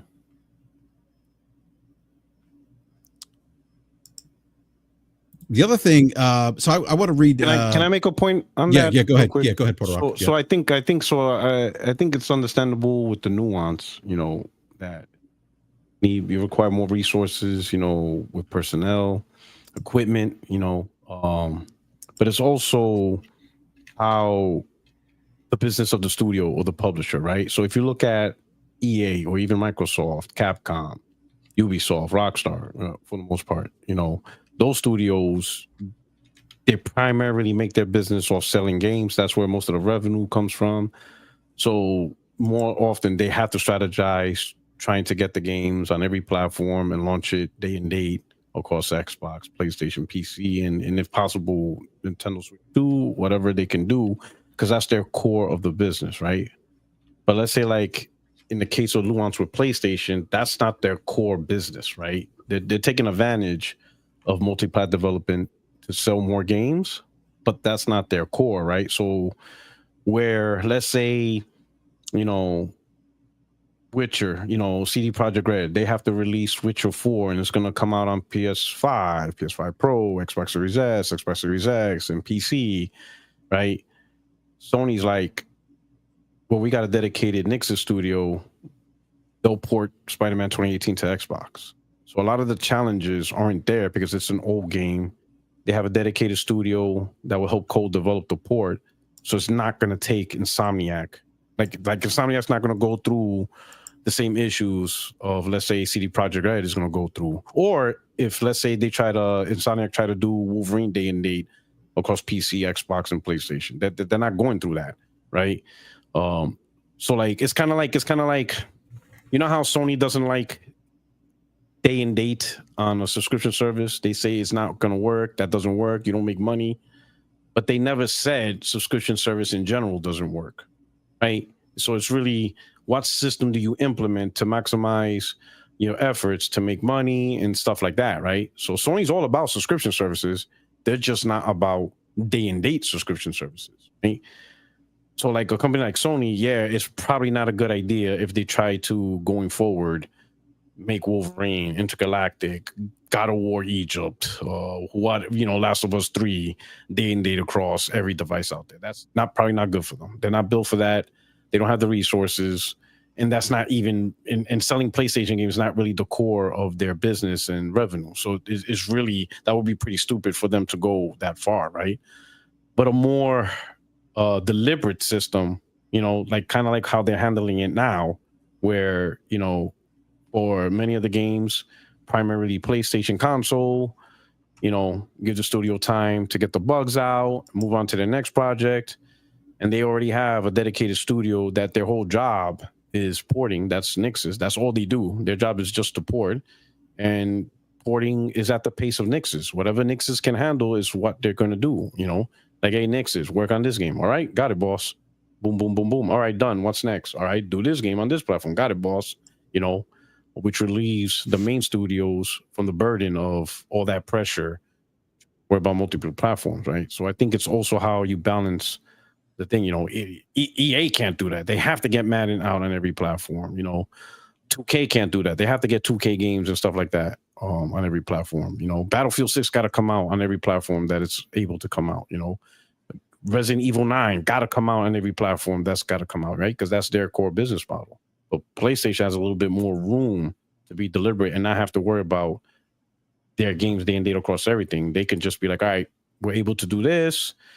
This is going to have to wait, but it'll eventually come, but at our own time, our own pacing and stuff. So I get the nuance on multi-platform. It isn't easy, but it generally isn't the same across everybody, if that makes sense.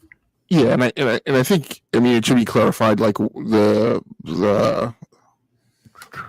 different ends of the spectrum of the conversation, right? When BRAP was asking me what my thoughts were on multi-platform, that conversation has the conversation blows up when you talk about concurrent, right? So when I talk about multi-platform, I'm not talking about just sending it to another platform. Falky and I have been on here and we've talked at length about like the financial optics on when you do capital investment to fund a development team to develop a game, and then they start selling that game. You recognize all of that revenue, you burn down all of the capital expenses off your books, and then you do a small amount of work to do the port and how there's profitability upside to that and how that winds up looking on the ledger. So yeah, the notion of sending it over to another platform, like I said, on the 15 to 24 month delay, isn't an issue. When you talk about what IPs you send, I think that there's potentially opportunity costs that PlayStation has to balance in terms of when a consumer makes a decision about buying a platform. One of the things I've been saying recently is we spend tons of time talking about platforms in the gaming community, like every day of every week. And the reality is that the typical consumer makes a decision about buying a platform once every 7 to 10 years. Many of them will only make that decision once a decade. But when you start teeing up like a multi-platform strategy and you look at how elastic is that and when do games land, and you're talking about porting them to another console. So in this case for Xbox, right, it really comes down to, are people thinking that the plan, like I said, sending them over to Xbox Next, I think is a non-issue, because if that thing is a hybrid PC, they're going to be on Steam, and so those games are going to be there anyway, like you said. There has been discussion of people saying they're going to go to Xbox Series X and Series S, which I think that gets way more rocky in terms of a theory or a prediction, because the optics on that look different from the level of effort that have to go into it. Right now, as you mentioned, the production pipeline for ports, and Nixxes also does remasters, but the production pipeline for ports goes through Nixxes, Bluepoint, and contracted work out to Iron Galaxies. Nixxes is 100 people-ish, right? Bluepoint is 100 people-ish. They're really like between, I think, like 65 and 75, and then I think Nixxes is between like 75 and 85. So they're right about at the same order of magnitude. So unless there's an intention to scale up, like there's not ability for them to take on more work or more scope. It could be argued, I think we have argued it, that PlayStation isn't necessarily filling the coffers of games coming out based on its marquee IP from its S-tier studios. Right? There's kind of a bathtub. So one would think that they have a priority on addressing that issue in order to continue selling through consoles at the same pace that they are and giving people reasons to buy those consoles. So if you're going to take Nixxes and Bluepoint, and if you're going to take Iron Galaxies, which I've suggested, you don't want games from Iron Galaxies because they're the worst porting studio. I was going to say I don't want any games from Iron Galaxy.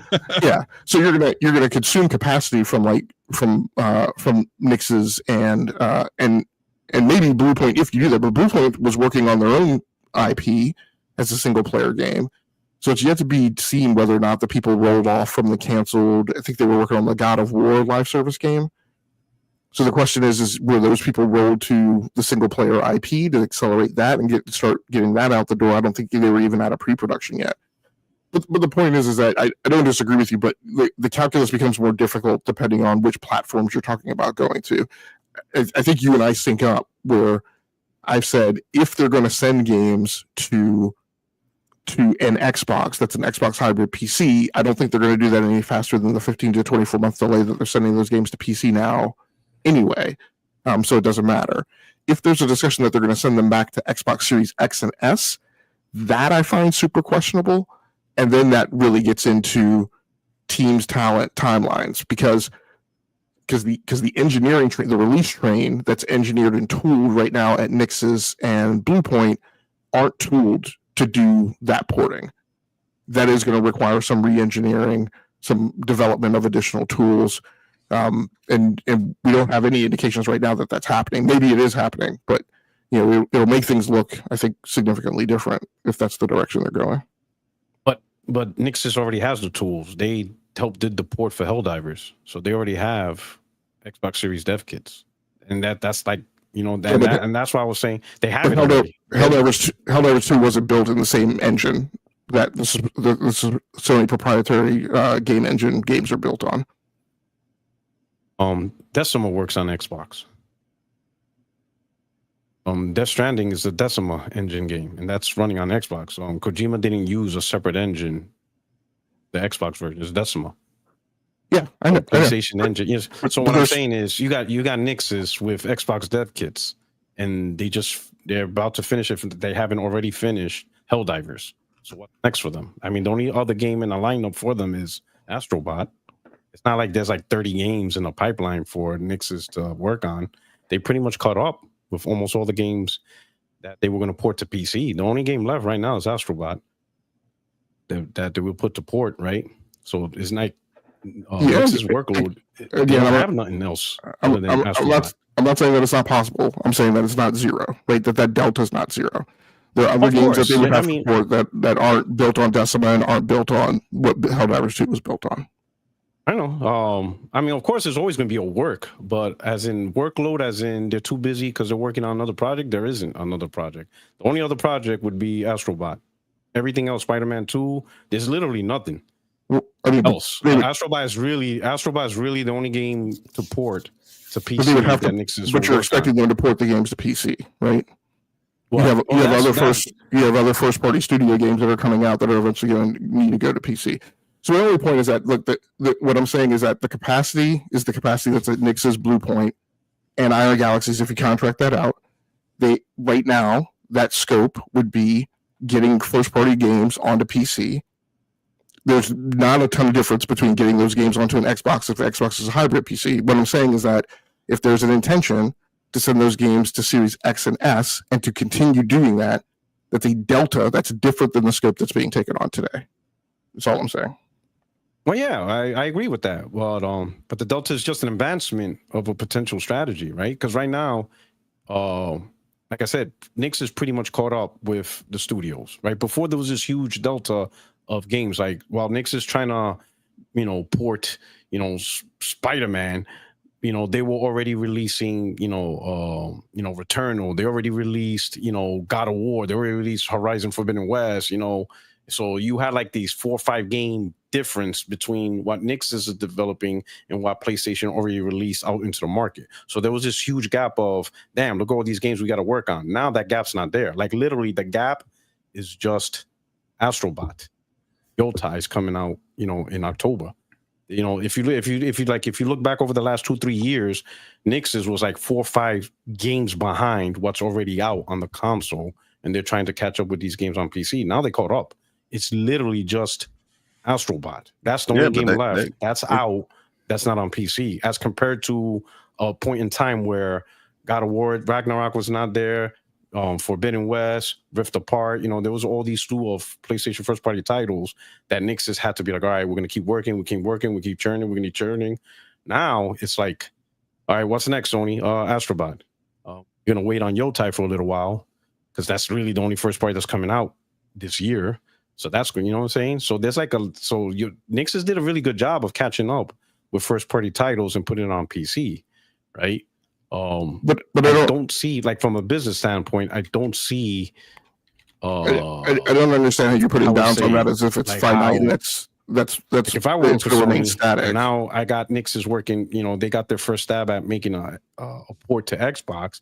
All right, hey, try Horizon Zero Dawn. Let's work that. Let's see where we can keep that up, And I understand your guys' conversation about the store and stuff like that, but I don't think that's the environment we're in now. Like right now, when you guys say, "Oh, you got to find reasons to sell a console," like who is Sony competing now? Like who, like that, and that's like the big thing. Like I look at this environment. It's all right if you decide to not buy a PlayStation. What are you going to buy? Xbox, like Series X. Now that becomes like let's say if they put Horizon Zero Dawn on the Series X. Series X is not going to have a resurgence and PlayStation 5 consoles are going to drop. There was a tweet, right, on Hunter. I don't know if you're familiar with the Twitter account, right? He does a lot of tweets and stuff like that about PlayStation, Nintendo, stuff like that. And he put down, talking about, hey, are you going to get a PlayStation 6 day one? And you see all these comments, people saying, yeah, I'm there day one. I quoted a comment. I'm like, and my comment was, this is what companies love to hear. Seeing that their product is already sold when they haven't even introduced the product or what it does, or even giving you a reason to buy it. And Hunter actually replied back. He's like, listen, I have a huge backlog of PS4 and PS5 games. I'm not going to lose my library. And I know PlayStation makes great games. And then you see like comment after comment after comment of people and over and over. And reading that comment, it made me think, damn, Phil Spencer's right. People ain't leaving their libraries. That's it. They're in the PlayStation ecosystem. They bought all these games, digital library on PS4. They bought this huge library on PS5. They're not leaving the PlayStation console because a game went to Xbox. So they're not going to give up $2,000 or $1,000. They're not going to give up PS Plus. They're not going to give up playing on their portal. They're not going to give up on that simply because Horizon Zero Dawn went to Xbox. Like that, some of them even said that. That's stupid. So what if a game goes to Xbox? I'm supposed to give up all the time, money that I built up, me enjoying the portal, subscription to PS Plus Premium. I'm just gonna get, they're just gonna get rid of all that because Xbox could play Spider-Man. They're like, no, that doesn't make sense. It doesn't impact me. And I think that's consumer base now. I think the consumer base is locked in their systems. They're locked in their games.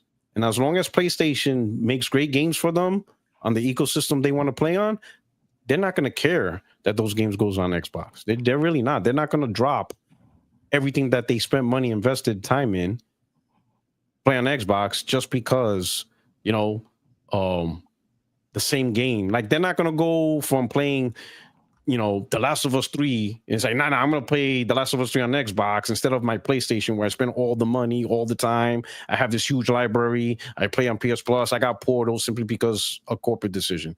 I don't think gamers are like that no more. I just don't think they're that fickle anymore. I don't think they care. I think with cross platforms, live service games, and everybody's playing everywhere, I think the new gamer, the majority of the gamers and the gamer that is up and coming into the platform, they're more about just enjoying their ecosystem, enjoying the little things that they get. Every game they buy, they like to know they have it there. It's part of their library, especially digital, right? Even PlayStation digital is like, 80% now of purchases? If you go to Xbox, you lost that library. Your library is gone, right? Imagine playing 5,000 hours on Fortnite with your friends, and now you're going to go to another platform where some of your purchases don't carry over because they were PlayStation-specific purchases and stuff like that. Then all simply because, a CEO made the decision to put Spider-Man on Xbox, they're not going to care. Yeah, like in the same way, I remember when the decision was putting games on PC was a big backlash. But now PlayStation gamers don't care. In fact, now it's like, oh yeah, it makes sense. Yeah, it comes to PC, I don't care. I get to play it first, right? The attitude change, and I think it's the same thing. I don't think gamers really care about exclusives. I think that culture is the older generation, like myself, right? And I don't think a lot of gamers today care about that. I think now it's the digital gamer. They care about their libraries. They care about where they built their libraries, where they purchased their libraries. They care about their trophies. They care about their communities. They care about the little things, the DualSense, the portals, stuff like that. That's it. They're happy. Whether a game goes to another platform doesn't interfere with them. To them, PlayStation's the best place to pay. Sony's gonna get them deals. Sony's gonna get them, map packs and whatever. They're still gonna have the bangers. They'll get the bangers first, with the DualSense and all this stuff, and that's it. That's all they care about. I think this whole putting games on Xbox, and I think Totoki sees that. Phil Spencer saw it, right? Because he was the first one to say it when Redfall flopped. You heard him. He said that the Xbox One generation was the worst generation to lose because now it's all about your digital library and where you have everything at. And he's like, Starfield could be 11 out of 10 game, and it's just you're not going to pull PlayStation. You're not going to convince a PlayStation gamer to go to Xbox because of one great game or two great games. They're locked in their libraries, and he says that, and I'm starting to see that. When I saw that PlayStation 6 and people are like, "Oh yeah, I'm PlayStation 6 day one," I'm like, we don't even know what a PlayStation 6 is. It's like it's just a word. Like Sony didn't do anything to entice us and says, "Hey, this is why you need a PlayStation 6." So I think that's done. I think PlayStation 6 is already sold out, just on the name, on the library, on the legacy. on the games, on the IPs. It's already done.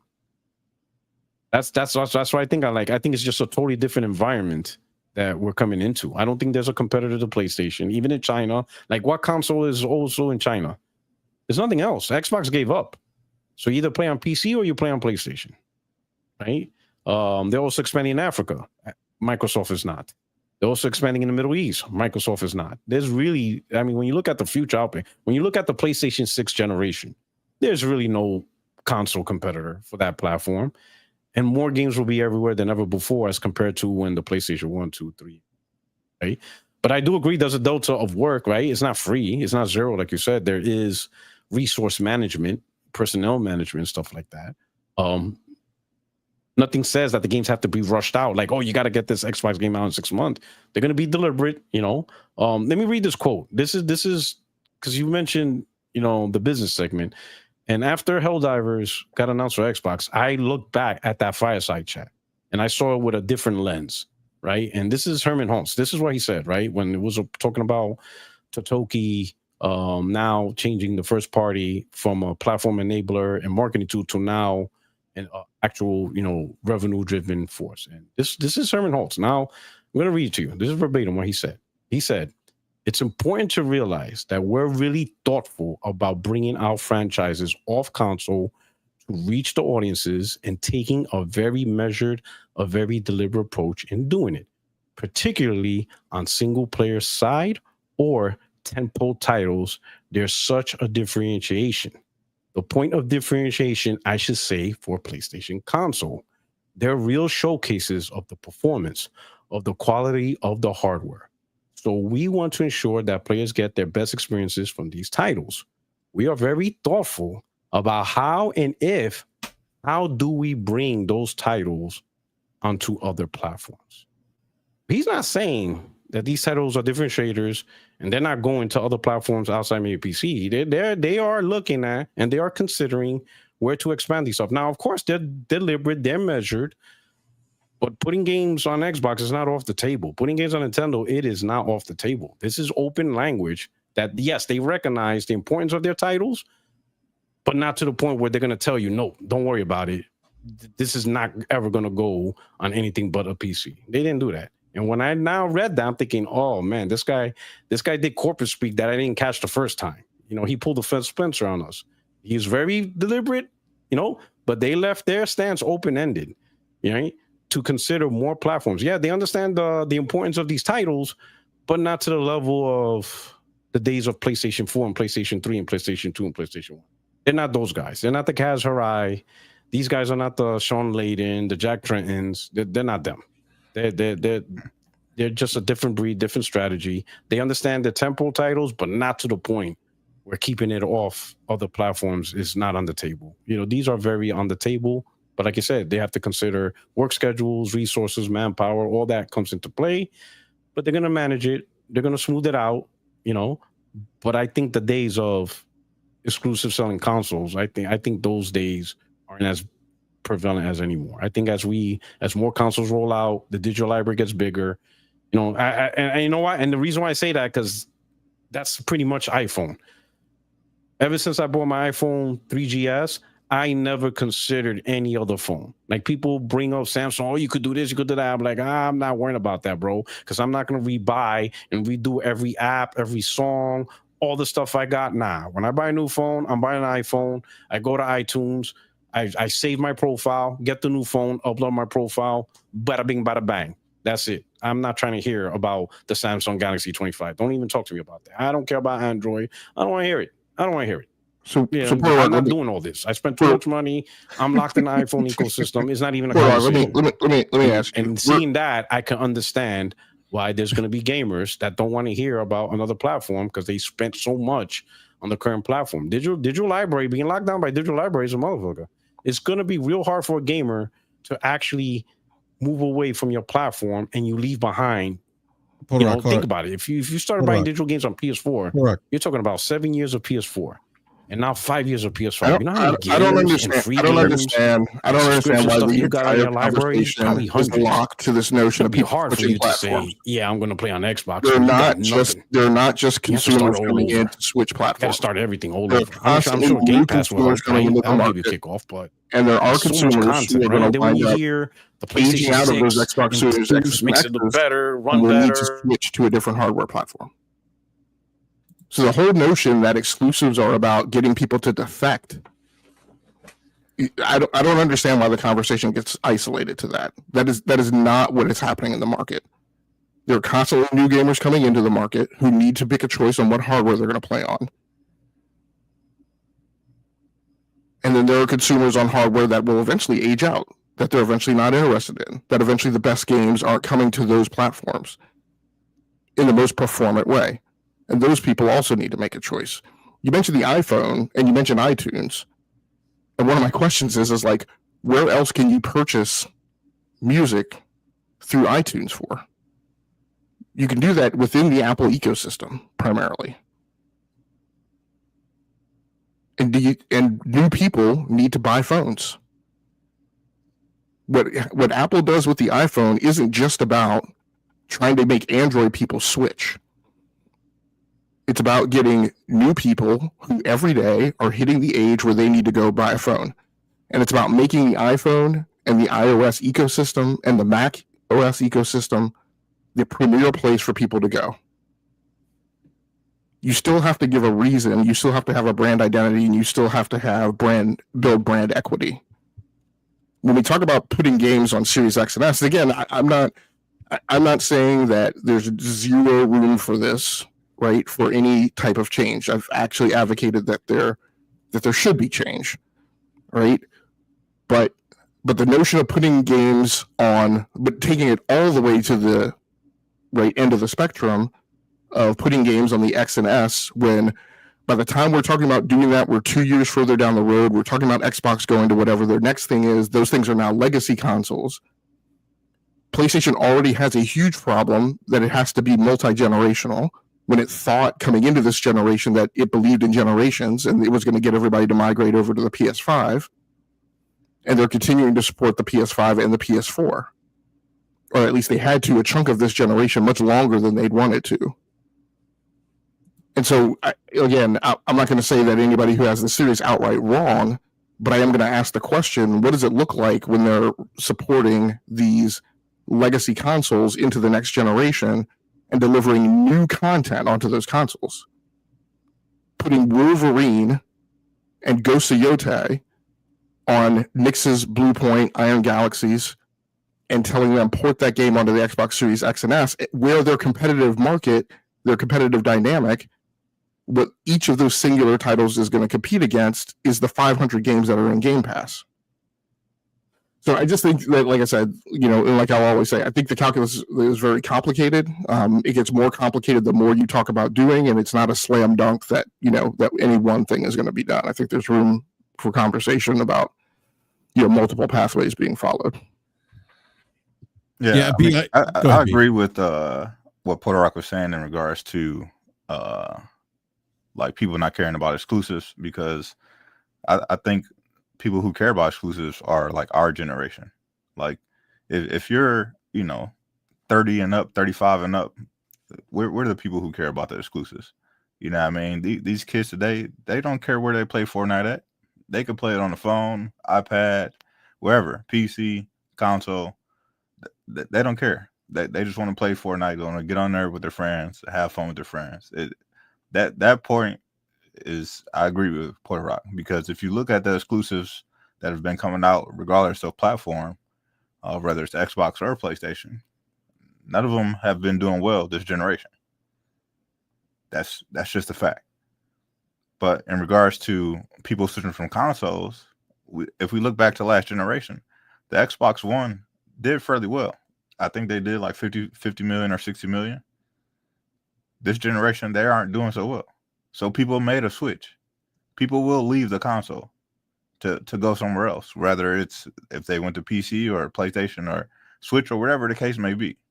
People left, even though they were invested and had these libraries and all of that. So when you give people a choice and give them a reason to make that switch, people, if the reason is good enough, they will make the switch, regardless of whatever it is. Yeah, and I agree on that, B. I agree that the digital age has maybe caused people to have more traction, but I think some traction, even back when we were physical, has always been there. And we saw a groundswell swing from PS2, Xbox. I think PS2 sold like 124 million units at Xbox, in the generation, and original Xbox sold like 24 million. So then you go to the next generation, and Xbox 360 and PS3 are at parity. Right. So clearly some tens of millions of people left PS2, right, to go to the Xbox 360.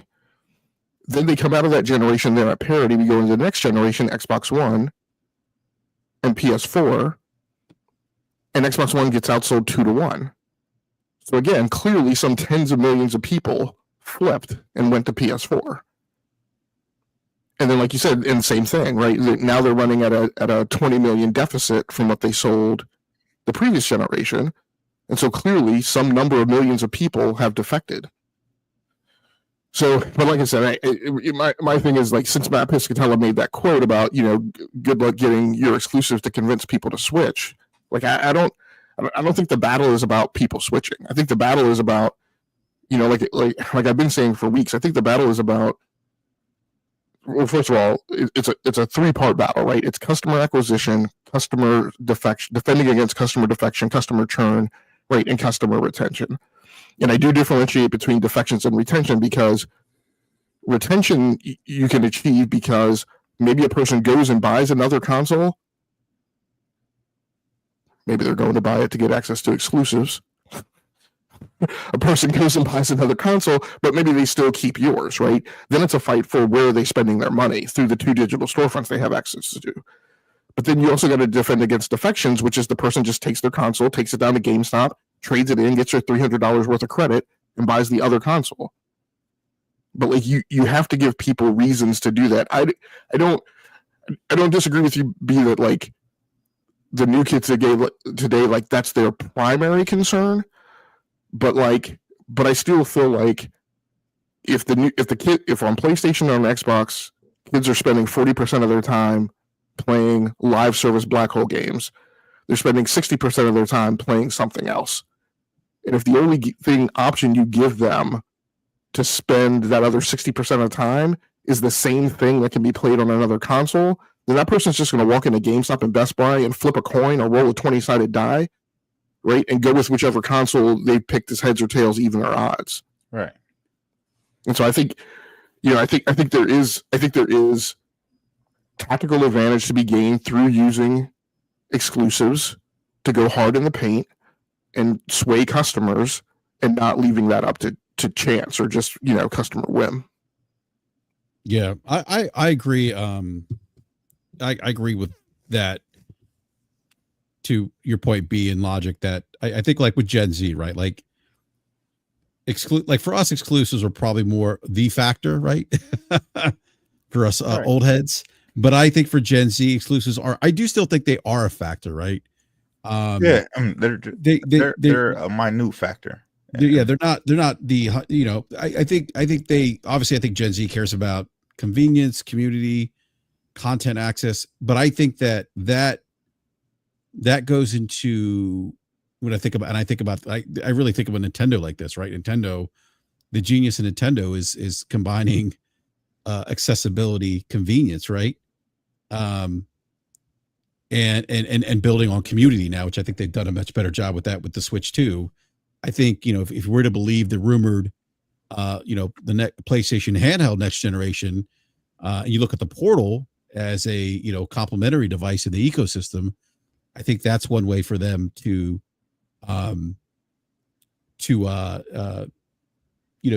court or to keep, generations who may want that convenience or that accessibility outside traditional consoles. But I do think that those product differentiators, like software, is still important. But they also, and I made this argument to the other day, I said, differentiators aren't just, software. it's also some of the hardware feature sets.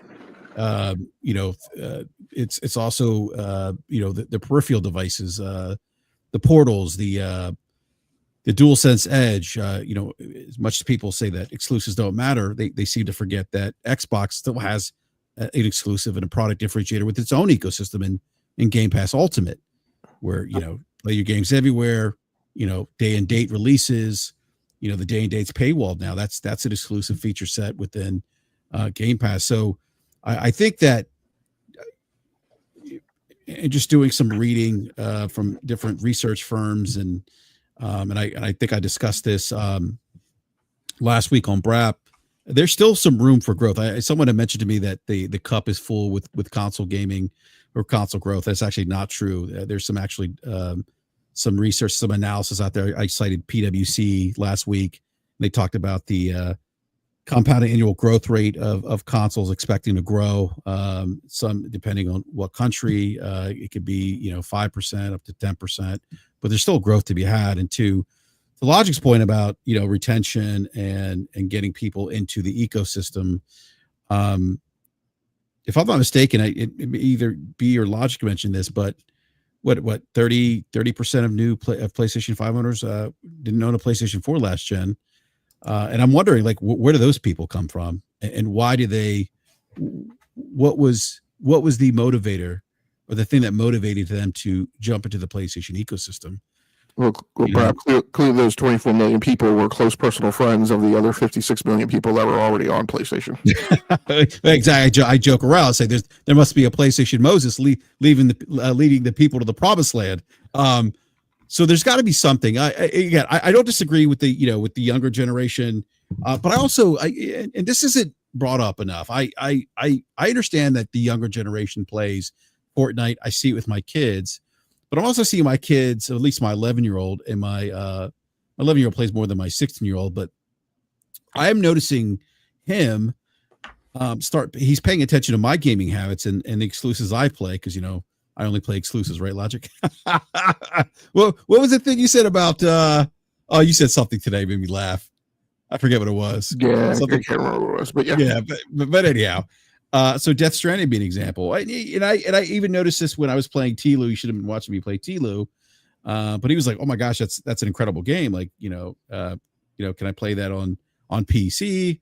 PlayStation?" I said, "Yeah, you can actually play it on PC." But I wonder though, if as Gen Z gets older, if they're really going to be invested in those titles like Fortnite, if their preference in gaming, and we talked about this on this show, where they start getting more disposable income, if their buying habits or their habits and how or what types of games they choose to play will change. I think that's a conversation I don't hear enough. I certainly acknowledge the fact that younger generation, they do like those games that have that kind of social connectivity, community hook to it. I get that. But I wonder if that's going to change as they get older. And as they start having more access to disposable income. I think that's going to be curious. Again, I don't disagree that it's not the primary factor, but I do still think exclusives are a factor, part of that equation for them. With picking whatever ecosystem they choose to engage in. I also think Porter Rock's point about Phil Spencer, when Phil Spencer saying all these things, I think we often forget that Phil Spencer is also speaking from a different position in the market, and the reasons for their pivot are going to be different for the reasons for PlayStation to pivot their own internal strategies, or Nintendo wanting to pivot their own strategies as well. Xbox wasn't selling hardware, thus they couldn't sell software. That was a problem for them. So I think sometimes we forget the reasons why Xbox made that pivot. It wasn't just because they had some insight to a new trend that PlayStation doesn't have. That's always the weird statement that people have. It's like, oh, console sales don't matter. Console sales don't matter. It's like, well, if they don't matter, how can they sell software?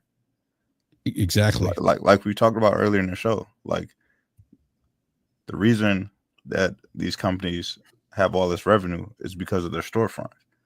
And if you don't have access to the store, How can they gain revenue from you? The console sale matters at the end of the day, because that's an entry into the store. That's like you walking into Best Buy. You might not buy something every time you walk into Best Buy, but if you walk in there enough, you're gonna buy something. And that's the same exact way. You have to have access to the store. If you don't have access to the store, they gain nothing from you. So saying that console sales don't matter is just it's an idiotic statement, because every potential console owner is a potential buyer. That's just facts.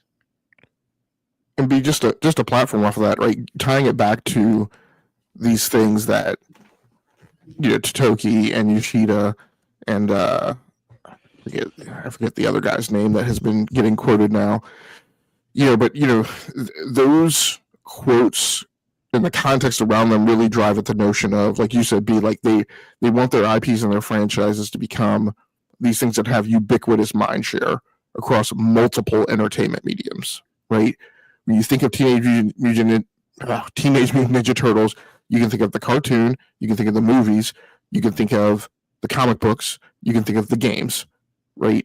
Lots of different things. And actually the I was listening to a talk, I think on the Game Business Show, where and I think I've heard this a couple times from Netflix executives. Not saying that Netflix is the golden standard that everybody should be like looking at, but one of their thoughts, I forget the lady's name who was on there, but she was saying, like, look, what we're seeing with kids and demographics in this notion of, you know, us wanting to do games and the types of games we're going to focus on. You know, originally when Netflix started off on its gaming venture, it was thinking like big AAA games, and, you know, they got Staten and yada yada yada. And the reason Staten left is because their strategy pivoted, because they said, you know, we think what we really need to do is, you know, drive these games so that there's connectivity between the entertainment mediums and the IPs. Talking about kids, hey, you know, what we've noticed with kids is that when kids are into Peppa Pig, they want everything Peppa Pig. They want the lunchbox. They want the cartoon. They want the dolls. They want, you know, and so presenting them a video game is yet another medium for them to dive deep into that pop culture slice.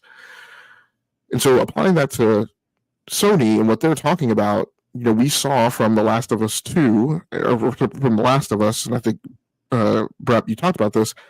We saw with The Last of Us 2, we saw people who had never been gamers, right, or had been lapsed gamers. We saw people who didn't have a PlayStation 5. And when they watched the show and fell in love with it and started asking questions and pulling threads of, like, where can I go play this game? How can I go play this game? They went out and got a PlayStation. Now, I'm not contending that meant millions of people like went out and bought a PlayStation, but it motivated some people. And then we saw that the people who had the PlayStation, who fell in love with the show, bought remasters. So when I'm looking at the big PlayStation exclusives from this generation, right, Death Stranding 2, Astro Bot, Marvel Spider-Man 2, God of War Ragnarok, Horizon Forbidden West, I'll take all those off the I'll leave all those on the table except for Spider-Man, because Sony movies and Spider-Man, I won't comment on that. But you look at these other 4 games, and I'm like, okay, if those games have television shows or cartoons or animes or show up in some other medium, where's the only place you can play them? On PlayStation. And so the calculus that needs to be broken apart is, you know, what's most valuable to Sony? Is it more valuable that PlayStation is the only place you can play those games? Or, you know, it's an argument to say, well, maybe what we want to do is we want to have those games on Xbox and, you know, they're, you know, and PC, because they're not all on PC, and Astrobot's not on PC, so that when a person asks that question, where can I go play this game? It's everywhere, right? If that person already has an Xbox or they already have a PC, they can go play it. You know, where that comes down on, I don't know for absolute certain, but I lean in the direction of, you know, you want that to be a reason for them to go buy a PlayStation. Yeah, I mean, I think that's a great point. I think that's the same thing that they did when they introduced the fight stick, you know, right before Evo. You know, they own Evo. They're developing a fighting game. So when you think of fighting, they want you to think of PlayStation. when you think of getting a fight stick, they want you to have that mindset that, oh, PlayStation does this as well. You know what I mean? So the driving force is always to get you back to PlayStation. You know what I mean? To the ecosystem, yeah. Back to the ecosystem. Yeah, absolutely. And I think that's the point that I think folks are missing. And I would say that I think, and this is why I've been arguing, like I've argued that for PlayStation, it's that brand identity that's most important to them, right? To get people back to that ecosystem. And it's interesting, we talked about leveraging IPs in other ways, right? To generate revenue for the ecosystem. And I want to read this last paragraph here by Ampere Analysts.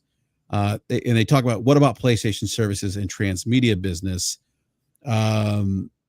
They say on the transmedia side, PlayStation Studios will increase its transmedia and franchising building efforts. Was it you, Logic, mentioned Peppa Pig? But with Peppa Pig, there's brand equity to that. There's an idea, recognition that's just like people know Peppa Pig, right? So then that manifests itself from the television show into merchandising. That, right? It becomes this like living ecosystem, right? As transmedia shifts from an ancillary revenue source to a primary source, PlayStation's shift indicates that all game publishers need to diversify their non-game revenue to recoup development costs. I think this is an interesting point, because a lot of the argument I've been hearing is, well, Totoki wants to increase profit margins. Should note, we did see an increase in profit margins for first party this past quarter. But I was asking Falky this question behind the scenes. Falky, what other ways can you increase profit margins? And the obvious, he said to me, in true Falky fashion, I wouldn't expect anything less from Falky, is, well, you control cost. But they say that, I mean, here Ampere saying the game publishers need to diversify their non-game revenue to recoup development costs. Additionally, game developers need franchises to compete in the attention economy. Franchises generate predictable revenue and reduce game portfolio risk, allowing studios to invest in new games. Electronic Arts and WB Games earlier this year realigned their game studios to focus on marquee franchises. We talked about right here about look at what it did for CD Projekt Red.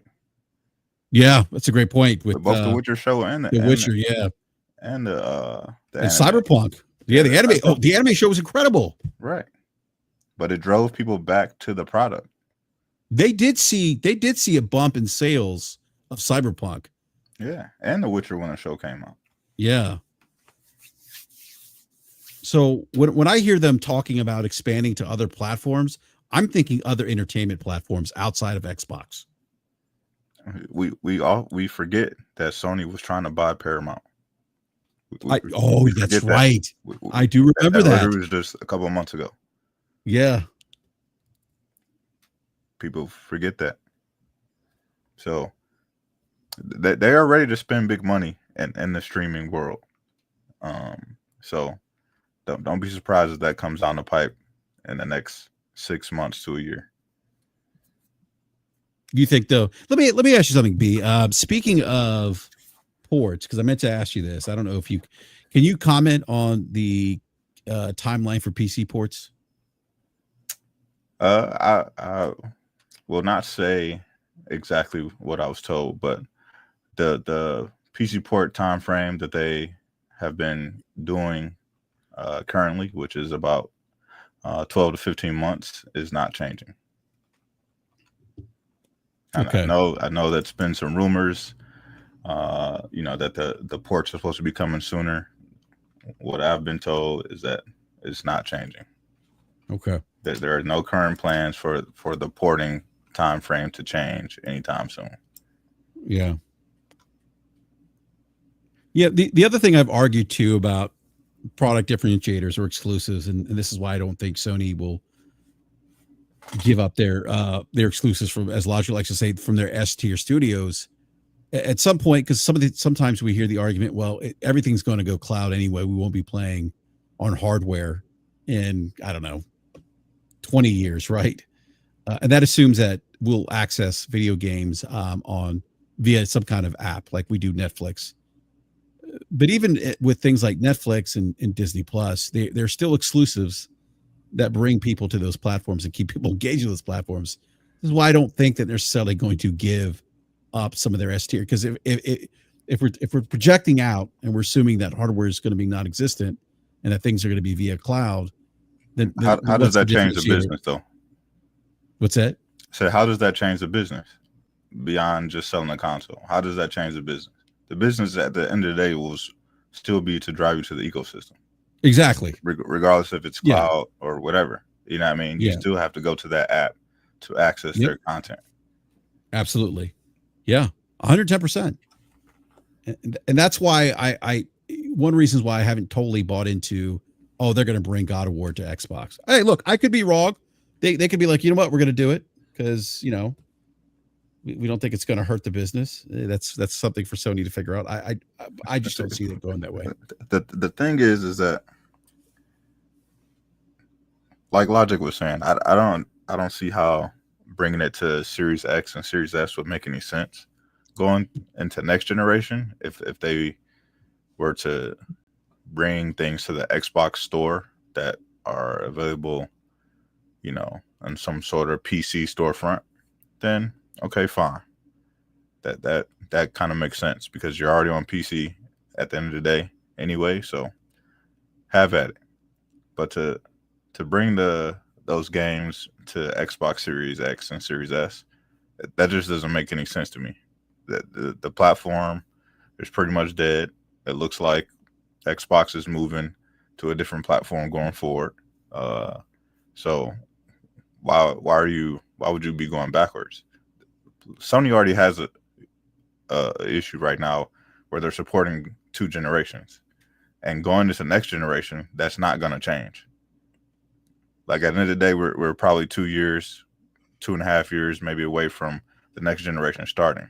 They're not going to cut off PlayStation 5. I wouldn't be surprised if they don't cut off PlayStation 4. So at that point, you're supporting 3 generations of your own. Mm-hmm. Why would you be supporting a platform that's going to be pretty much dead? You know what I mean? So that doesn't make sense to me. I mean, I guess it could be possible. Mm-hmm. But that just doesn't make sense to me. Mm-hmm. Well, in a platform where software sales just don't do numbers. Right. Like the other thing that's like crazy to me, just to contemplate, is what was the other article that we saw today, BRAP, that like was it average gamers or was it average younger gamers are only spending like $325 a year on gaming? I don't remember seeing that article. I did see one where like spending was down for like Gen Z because of, you know, economic pressures, but not. I don't recall that article. Yeah. It was another article that came out today. I'm pretty sure Nate saw it because I thought he was in a thread. Yeah, Nate, if you have that article, if you posted that, just throw it in the chat. I don't remember seeing a study has shown that North American gamers spend an average of $325 on gaming annually. Now, you would think that converges with the other article that we saw earlier this year, this week, which is that the younger generations currently aren't spending much on gaming. So $325 is an average. So that probably means that there's a bunch of people spending way more than $325 a year on gaming. And so again, the thing that's crazy to me, and I get older generations are the ones who were primarily because we grew up where exclusives were the differentiator, right? It was you going and making your console decision was about what exclusive game content you could access. That was the tiebreaker. But tons of those people are still part of the addressable. Tens of millions of those people are still parts of the addressable markets of the console user install bases. And if those are the people who are spending the disposable cash on your console and driving your revenue, I don't know that like a grand strategy can be taken to like just entirely abandon them. And I don't know, and I mean, I don't want to like some credence. I feel like when you're making an A/B decision, some credence has to be given to the notion that there are people who are going to want good deals and want low cost of access. Like, not this groundswell that people have said, like when they've said, when Call of Duty goes into Game Pass, 50 million people are going to jump on board Game Pass because they all want to play Call of Duty, because we saw that that's not how that worked out. But I do think that there are people who, like, as they get older, some of them will get less discriminate. They will become more concerned about money. We have the economic effect this year where we're expecting to see a rise in subscriptions as economic times get harder for people. And so, again, I think you do start to experience this competitive risk that if you don't have a differentiator on your console, that you can't just bank on people not leaving or people just accepting that console as the default. If Xbox just leaves the console space and it's all hybrid PCs, I think some of these arguments gain a lot more validity, right? If really where we are is truly in a place where PlayStation has taken the high end of the console market and Nintendo has taken the low end, and they don't even really those two don't even really compete head to head against each other, and Xbox is entirely, like I keep saying, is entirely a boutique Microsoft Surface-like business, then I think there's maybe more room, right, for those things. For me personally, we're not there yet. I'm still waiting to see those things congeal a little bit more than they are right now. Right now, they're kind of like Jell-O, and so I don't know. I'm not hedging my bets, jumping up and down on a square, saying it's definitively going to be one way or the other, but right now, what we have is past history of how the consumer market has responded, and they've responded right in a way that says exclusives still hold some value in some way. Yeah, no, I don't disagree. All right, gentlemen. Any other closing thoughts before we wrap up the show? I do want to give a big shout out to everyone in the live chat. I wasn't paying attention to the live chat the entire show, but from what I saw, it looked pretty didn't look crazy. Yeah, I didn't pay attention because I was certain things we were saying were making them angry. No, I think it looked pretty civil for the most part. I didn't see anything anything really out of line, but also Porter Rock did have to leave, so want to give a big shout out to Porter Rock. Thank you for joining us, Porter Rock. Really appreciate the time to get you back on again sometime soon, and want to thank everyone for taking time to watch the show. And B, great having you on. Hey, B, I don't know if you're around next week, but if you could make it, love to talk to you about the your impressions of the week 2 Battlefield Open Beta. Yeah, I should be around. Just depends on my kids' schedule, what they got going on. Sports, man, I hear you. Yeah. If nothing's going on, I'll be there. All right, no, I appreciate it, B. But and Logic, also great to have you back. Welcome back. And I don't know if you're not playing the Battlefield beta this weekend, right? Oh, you don't do betas. That's right. I forgot. No, I'm not a big Battlefield player. That's no knock on Battlefield. I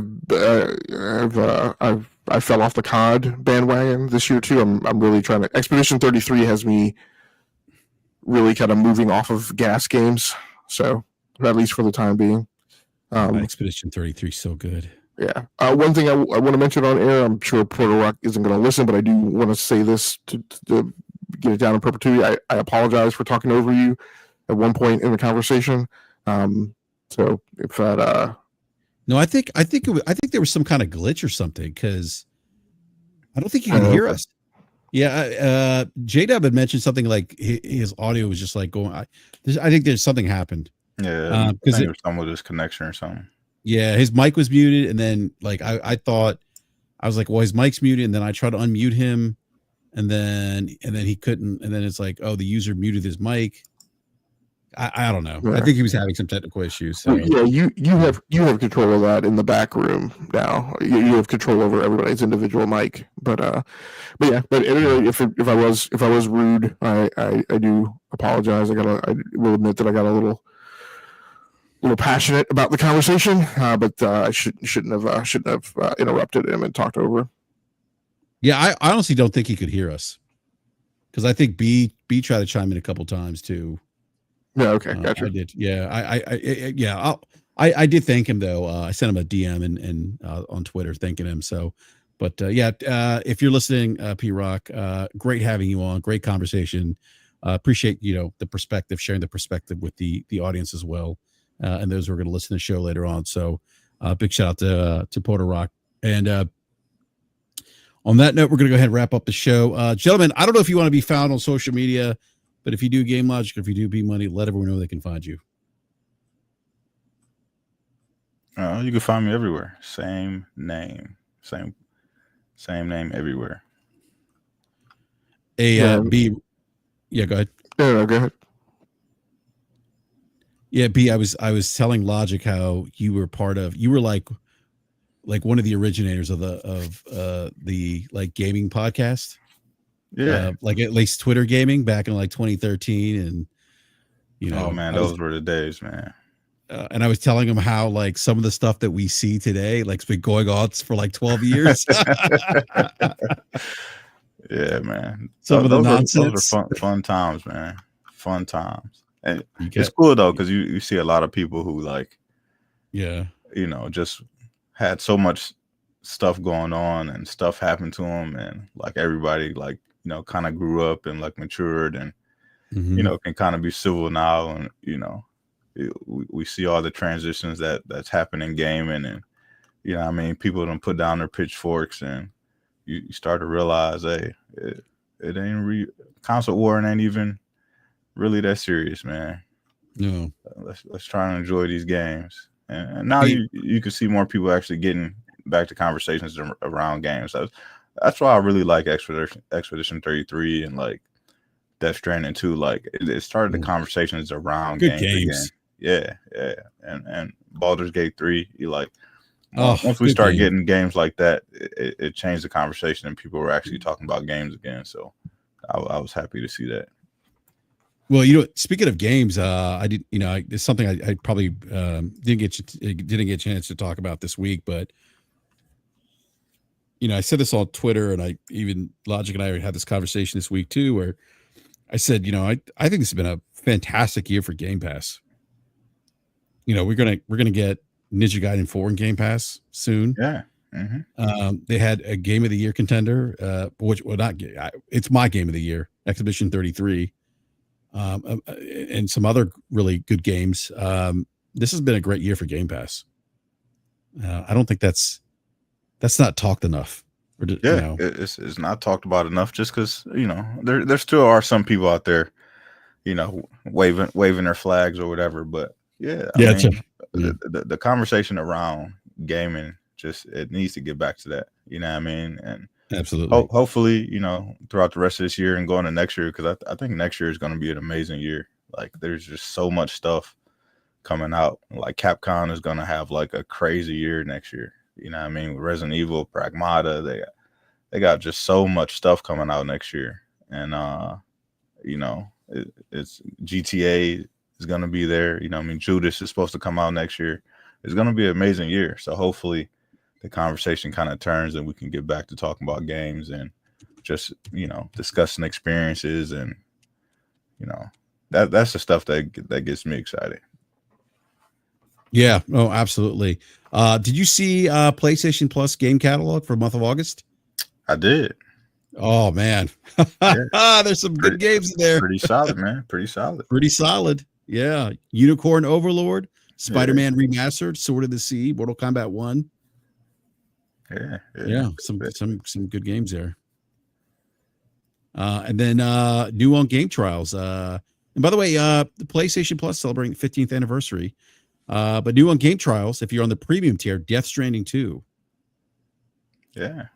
And I think they're bringing the original Resident Evil 2, I think, and Nemesis is going to be on premium like later on in the month. So, that's continuing to add value, to these subscription services. So whether you're on Game Pass or PlayStation Plus or, get the free games off the Epic Game Store, there's value everywhere to be found. and it's in the eye of the beholder. But at the end of the day, they're giving you great access to games for a very low price, so you can't really complain about it too much. Yeah, absolutely not. Yeah, Logic. I'm sorry, you were going to say something, and I cut you off. So, no, I was going to give Porter Rock one more propers that I didn't get to mention. So him mentioning that, after he'd seen some things, he went back and listened to that segment of Herman Holst in the investor call fireside chat, and that he'd listened to it like with a different ear through a different lens. While I don't entirely agree with him, I think in his total assessment, actually, I really couldn't tell. I think maybe he and I did agree. I was having a hard time tracking, maybe the causality behind, where we came down. But that was insightful. I don't agree with him on his overall takeaway from that. But it is an interesting thing that I think often needs to be done, right, in the gaming conversation, that it pays dividends, right, to go back and look at things through a different lens, and not always to kind of look through these things through either a green lens or a blue lens, and have that derive where you land, not the topic, but that there's multiple nuances to that stuff, and sometimes getting outside of an echo chamber and going to listen to something in a different way and cross shred it and kind of break it down and analyze it in a different way is always good. So I thought that was a really insightful point that he brought up on the show. Yeah, no, absolutely. So, Logic, I asked the panel if anybody want to share their social media. No, I'm good. Anybody who still finds value in exclusives knows where to find me. Exactly. All right. Well, again, big shout out to Porter Rock, who had to leave early, and thank you again, Porter Rock, for joining the show. Got to get you back on again sooner than later, not like 2 years later. And then big shout out to Logic and B Money as well, and everyone in the live chat. Do me a favor, do the YouTube thing, hit the like button, consider subscribing, hit the bell notification so you're alerted when we go live. We'll be back next Wednesday at the same time, 9 p.m. Eastern Standard Time. Everyone have a great rest of the week. Remember, Battlefield beta this weekend, and and there's just a ton of other games to play right now. So enjoy playing those games, because that's ultimately what it's about, having fun. And just like it doesn't get talked enough. A lot of great games out right now. A lot of great games in these services too, by the way, to your point, B Money. So, all right, we'll catch you next time. Thank you, everyone.